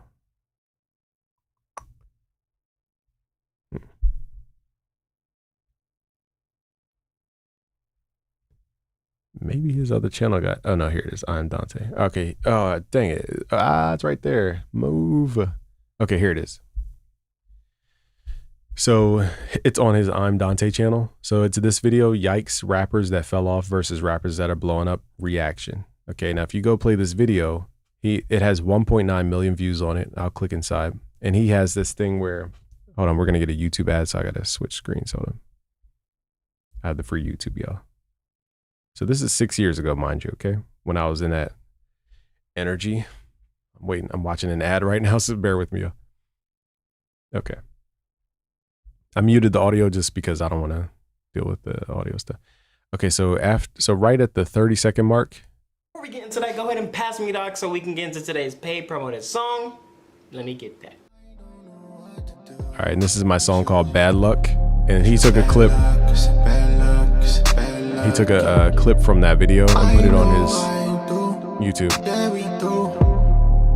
I know I'm cool. Yeah, we go. It's a bad luck, it's a bad luck, it's a bad luck, yeah. Just true. I don't know what to do with you. So it's like 30. All right, what y'all think of that? Y'all can let me know down in the comments below if y'all want to hear the full song. All right, so he linked the full song. Okay, Bad Luck right here. And that's how we got Partial Traffic. Now his channel got 1.9 million views. And my channel only got about, let me see, where is it at? Hold up. Did this one? Yeah, the original video got about 80,000. Did we put this on World Star? I'm trying to think. Man, it's been such a minute. I don't remember. No, I don't think we ever put it on World Star. But it was somewhere else that I promoted this video. Oh, it was on, I promoted the song We Love on Adam 22's live stream at the time. So this other video called We Love, which was shot in a Miami. This is the actual video where I got the liquor sponsorship, funny enough, which I'll show you guys.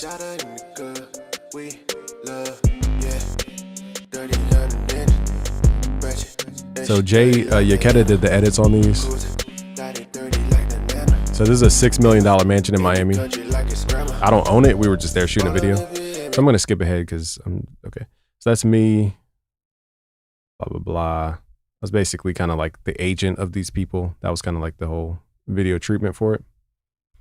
Now, one thing, if you guys are shooting music videos, make sure you have a video treatment, like a theme and a storyline for the video. Because if you don't, you're just going to be shooting random shots and it doesn't make any sense. And also I gotta stop saying also, when you guys shoot music videos, what's I gonna say? Have a video treatment, that's one. But I recommend if you don't have the final version of your song, don't sing the lyrics of your song to the camera, because then you're stuck with whatever version that is of the song, and now you're effed. You can't change it. So that's something I learned too. Only unless it needs lyrics should you say lyrics in the camera. So where is the... Okay, so here, I got it literally on the spot. It's called Thug Life. Funny enough, people say I look like Tupac. We got a liquor sponsorship on the spot of shooting this music video. This millionaire dude came in. He's like, he just gave us a box of vodka and was like, you want to put this in your video? And I was like, okay. I think he owned the house. Because I was like, who is this random dude just like walking around? But yeah, that happened. So we got a sponsorship on site for this brand called Thug Life. So I'm just showing you guys, like, when people try to discredit me, I just laugh because I'm like, I showed you guys how to do this independent thing way before independent was even cool. And I'm not acting like a Master P or anything like that, but I have, what is this? 1, 2, 3, 4, 5 music videos. This is just 5 out of however many we shot. There's many more, but I stopped editing these and publishing these because at the time I was pursuing a woman. And at that time, which I've said many times, that woman thought I came across like a pimp or like some kind of player. That's not a pimp, sorry. She said I came across like a player. And after she told me that, I was like, I need to stop. I'm not trying to be a player. Like, it's not what I'm trying to get across. So that's why I stopped doing the music videos. It was actually to pursue what I actually wanted, which was a relationship. Now, I don't care about views and vanity bullcrap. So that's why I stopped doing the music video thing. But there are many, many, many more music videos shot that are not published to YouTube. I want to say at least 3 to 4 more. There's one with, do I have that clip anywhere? I'm trying to think, where would that even be? Just to show y'all there's more. I don't know if I have that anywhere. Where would that be? Music videos. I don't even know what to search in my own thing. I don't think it's even on here. Oh, there's another. Yeah, I have at least 3 different ones because here's one right here. And then man, I forgot I had all this stuff. It's just for stuff I forgot. It's from years ago. But let me just show you guys this. So Max Novak did the editing on this one. She was like, do you want another? So this is the same. This is the same mansion. She was like, do you want another? It's just in the backyard. Like, yeah, baby, yeah. She was like, do you want another? I was like, yeah, baby, yeah. She was like, I don't even know if I'm in this one, but these are the same people though. Yeah, baby, yeah. So beautiful, baby. Let me tell you what you should know. She was in my school like a 2, bro. Now I'm getting A's in all. Let's go. Yeah. So this is supposed to be. This is a freestyle of me doing an O3 Greedo type of impersonation. I'm in here somewhere. I think, did Jay not shoot me in here? Hold up. Well, this one must have been about the girls because this is clearly with us there, but I guess he just put the girls in there because they look better. But that's what that was. I'm trying to think, where is the other video though? I don't know where that video went. Really trying to think, where the heck was the other? I don't know. It's somewhere. And we have at least 3 more videos somewhere in the stash. I was trying to show you guys I'm not bull crapping you guys when I talk about what I talk about. But I can't even remotely think where that would even be. So you got to luck on that one. But been there, done that. So like, that's why I'm on to different things. So when people tell me I should be chasing artists from studio to studio for a placement, I'm like, are you crazy? That'd be me working backwards. I have a family. Like, why would I chase somebody at 2 a.m. to get a placement in a studio session, lose sleep, and then I got to be like that? That's working absolutely backwards to me. But maybe you guys are in the more beginning stages where you don't have, much of your own business yet. You might have to do stuff like that if this is what you want to pursue. I think we've talked about everything there is to talk about. I mean, what else is there to talk about? We talked about Google. Oh, let's go back to Google real quick. So it says, based on your video, here are strategies to create a compelling hook for short form content. All right, so crazy result hook. And then I asked it key points of the video. So this shows that it actually read the actual audio of the video. It says melody creation, searching presets and using Shatter to find unique starting sounds, which was, we were using a plugin called Fraction. Shout out to Julian behind Fraction, dope plugin. So what I'm saying is go to Google Gemini, upload your video, ask it where it sucks, and then ask it where you can be better. That's how you can get better at content. Using AI. So when people demonize AI, I just laugh. I'm like, why are you demonizing AI? What else is there to show y'all, man? I feel like we showed you everything. All right, so I'm getting hungry and tired. So I'm gonna go ahead and say that unless you have like a question to kind of end this off, we're gonna go ahead and end this masterclass here. But let me read you guys' stuff. You said, who owns Google and what platform it owns? It'll blow your mind. And what's their revenue? Who owns it? I feel like you're going to get me tagged on some list. Who owns Google? Isn't it the Alphabet? Who owns Google? Alphabet Inc. Okay. And then what platform it owns? What app? What do you mean? Which companies does Alphabet own, you mean?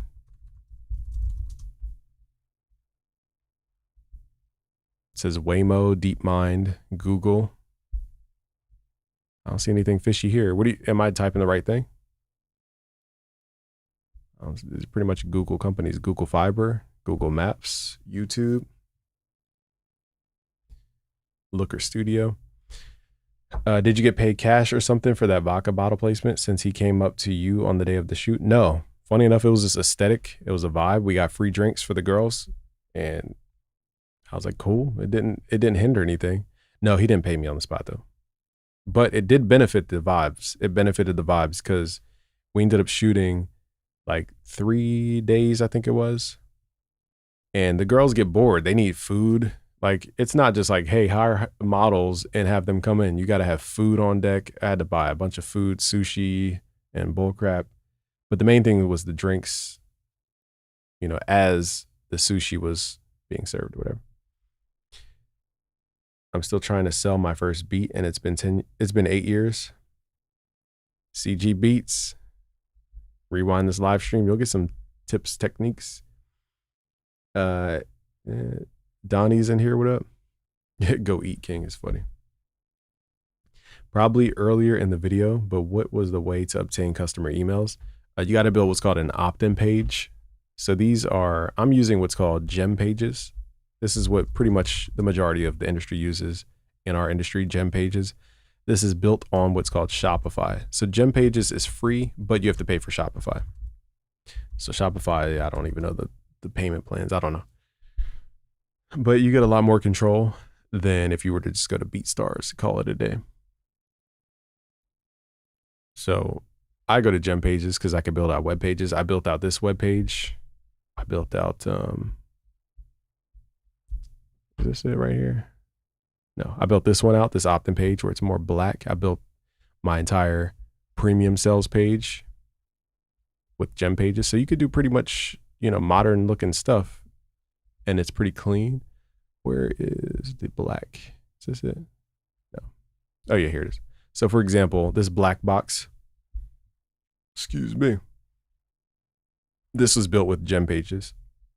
So anytime you see those like stuff like this little, hold on, let me show you guys, hold up. This stuff right here.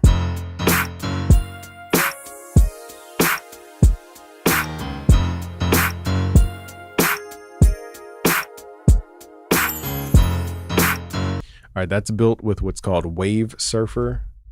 So the cool thing is you now have AI that can do it for you. So literally just go to Grok and be like, yo, Grok, I need a audio player made from Wave Surfer, and it will do all the code for you. That's how I did this. I did not learn Wave Surfer code. I just asked like AI to do it.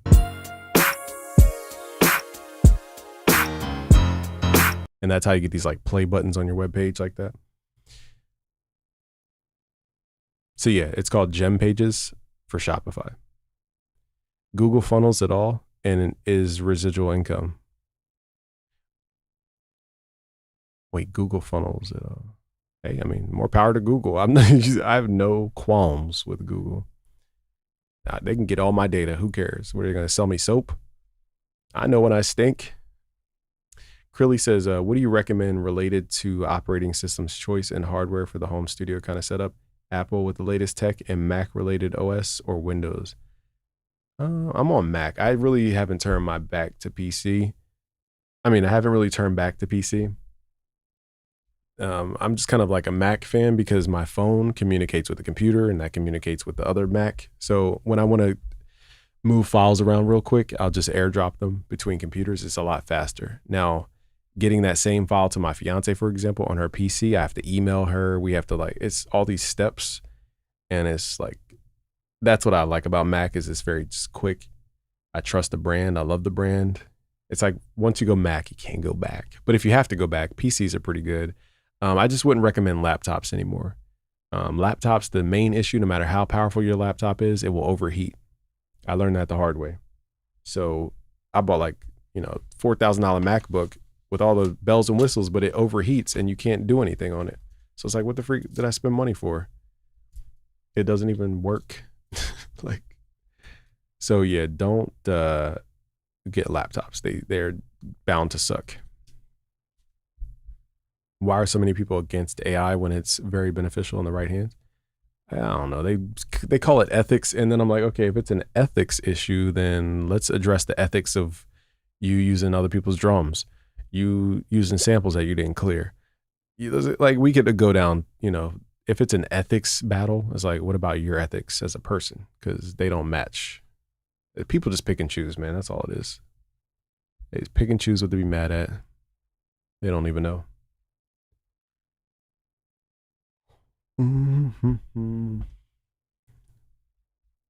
I forgot about these music videos. Let me see. My first idea was like, okay, we have this mansion. How do we make a video out of it? That was the We Love video. This other one's called, now I made songs about the audience. Have you ever felt alone? Because I was going through a breakup and I felt alone. So I made a song called Have You Ever Felt Alone?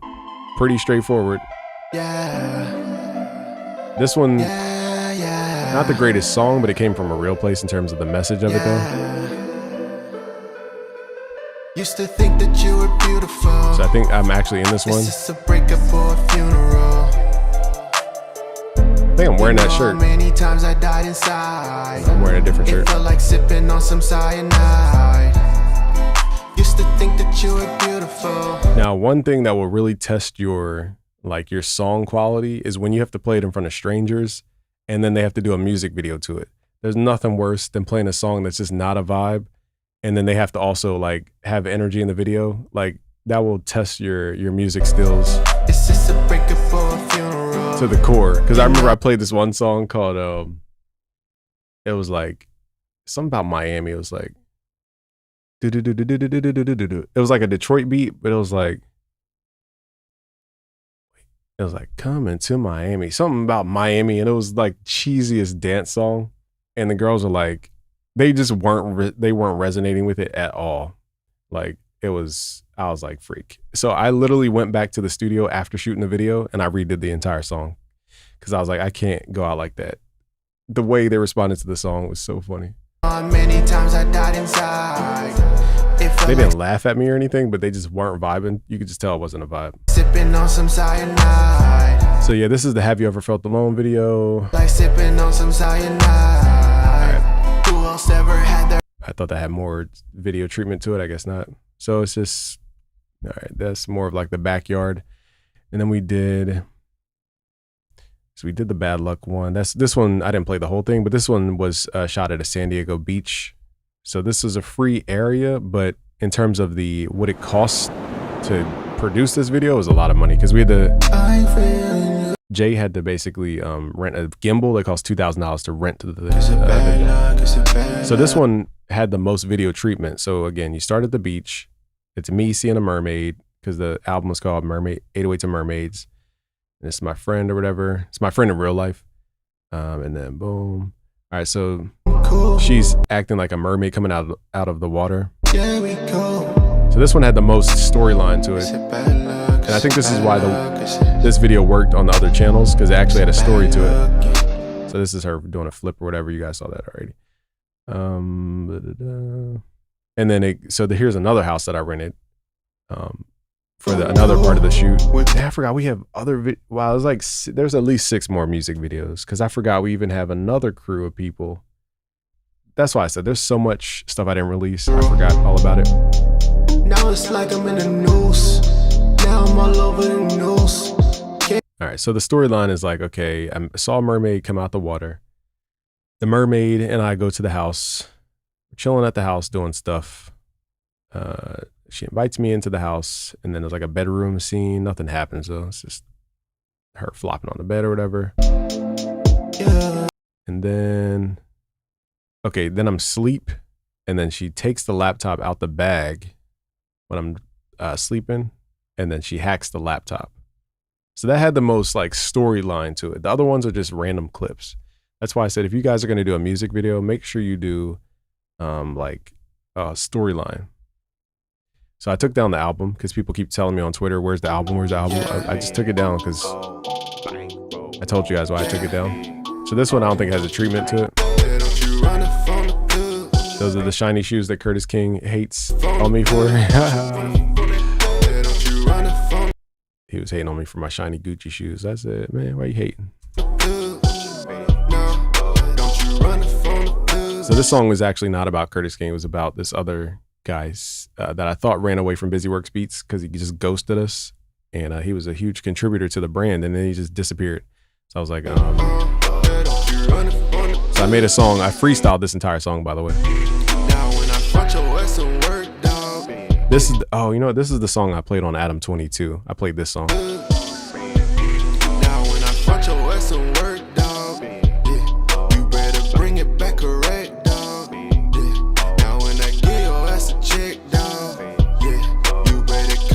was I that swole back then? Was I really that swole? Why does my shoulders look Deasley? I'm not that big right now. I think it's just fat on my back now. So yeah, and then this one kind of had a treatment to it. It's like, I don't know, it's kind of like inside outside. There's not much like video treatment to it. Then it's just girls around a thing. So I mean, all right. So, and then lastly, this is, I think the other crew is in this one. So here's the other crew. So here's Deanna Manera, the one that I was telling you guys I was basically helping behind the scenes when she was going against Tony, what's that guy's name? Tony Tutini or whatever. So she had a big lawsuit with this guy, Tony Tutini, a real estate developer, and I helped her behind the scenes. We were actually very friendly before all that mess. She just happened to get into some drama with some guy. She's a very kind person, very friendly person, and we were actual friends before we even met. So that's dope. That's the way it go. So this one, you know, not the greatest mix, but it was a freestyle. That's the way it go. That's the way it go. Tryna get put on. All right, so this is the other crew. That's Lauren, or no, that might be Lauren. Dang, what's this girl's name? Freak. Pauline, my bad. This is Walter's friend Pauline, and this is her friend Lauren. So a lot of the music video too had like a personal relationship. The first crew that was at the Miami house, I didn't know those people. I met them the day of. The second crew, however, I had to find the people. There was no agency to go to. So I had to find the people. So I had to go through friends of friends to find people. That's why there's a different energy in these videos than the other Miami ones that are kind of scattered. And this is the video that had the album cover, for those who know the album cover. Then they still glow. Yeah. Let me get into it. Drop the beat. Where's the, I thought that was going to show the cover. I guess not. And this is, I don't know why, whose idea it was for me to high five her. Yeah, we in that. Look at fit Busyworks Beats. What you know about us? Now I'm just fat Busyworks Beats. I was fit.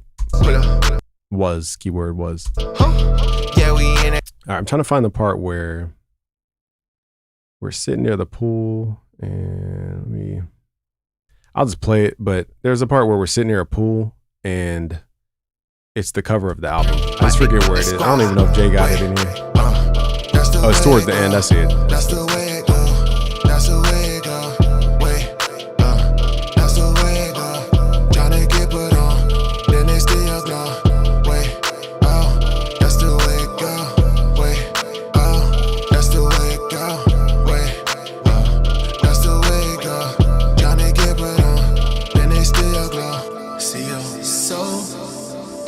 They coming for your glow. So the whole message of this was like, when you glow up, people are going to try to take that from you. That was the message of this song.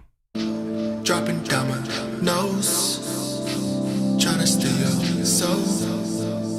They coming for your glow. It was like my Kanye breakdown. If you didn't know, cloud it up, oh, oh, cloud it up, oh.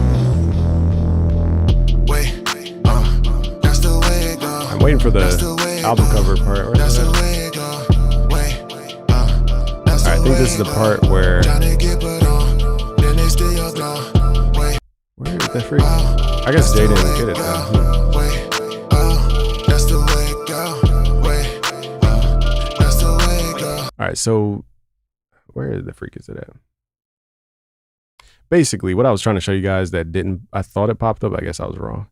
But somewhere, basically, the girls were sitting right here. I was sitting on a chair. Let me see if I can find it because it's going to bother me now. But on my Spotify, I think this is still on Spotify. So if you go to BusyWorks Beats, it has 808s and Mermaids somewhere. I took the album down, but they kept the artwork up. I don't know why.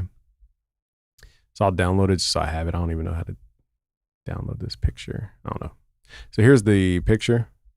And it's me sitting next to the pool you guys just saw. And this is Pauline. Again, this is Deanna. And this is Lauren, her friend. Pauline's friend. So that's where the album cover came from. So when people tell me, like, I don't know what I'm talking about, I'm like, bro, I've been doing this. Like, this is... So, I don't know what else to show you guys. How much results do you need? Just go to busyworksbeats.com/black. I've been doing this, still doing it. Voila. So go get it. Sorry, no, I'm just playing. So go to busyworksbeats.com/black. I'm going to get out of here. Let me make sure there's no more questions though.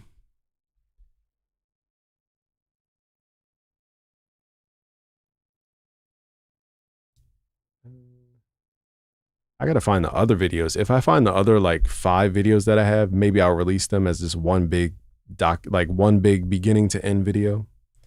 But I can't remember where the heck I put there's Max's video. Then there's like, maybe I'm thinking of something else.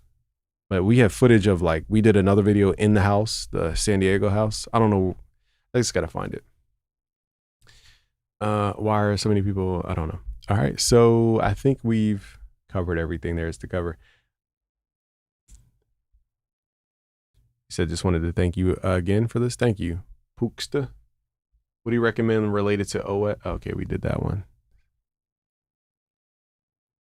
You're showing how actual business works from the ground up and understand analytics, whereas building just a micro niche is a lot of work for little returns. True. Long term, people are going to get locked in a trap. Question, do you do one-on-one lessons with beat making? Just wanted to know. I don't actually. I don't offer any services anymore that spend my time. Sorry about that. Every time I watch, I learn something. Dope. All right, so I think I covered everybody's questions. Just wanted to make sure you guys were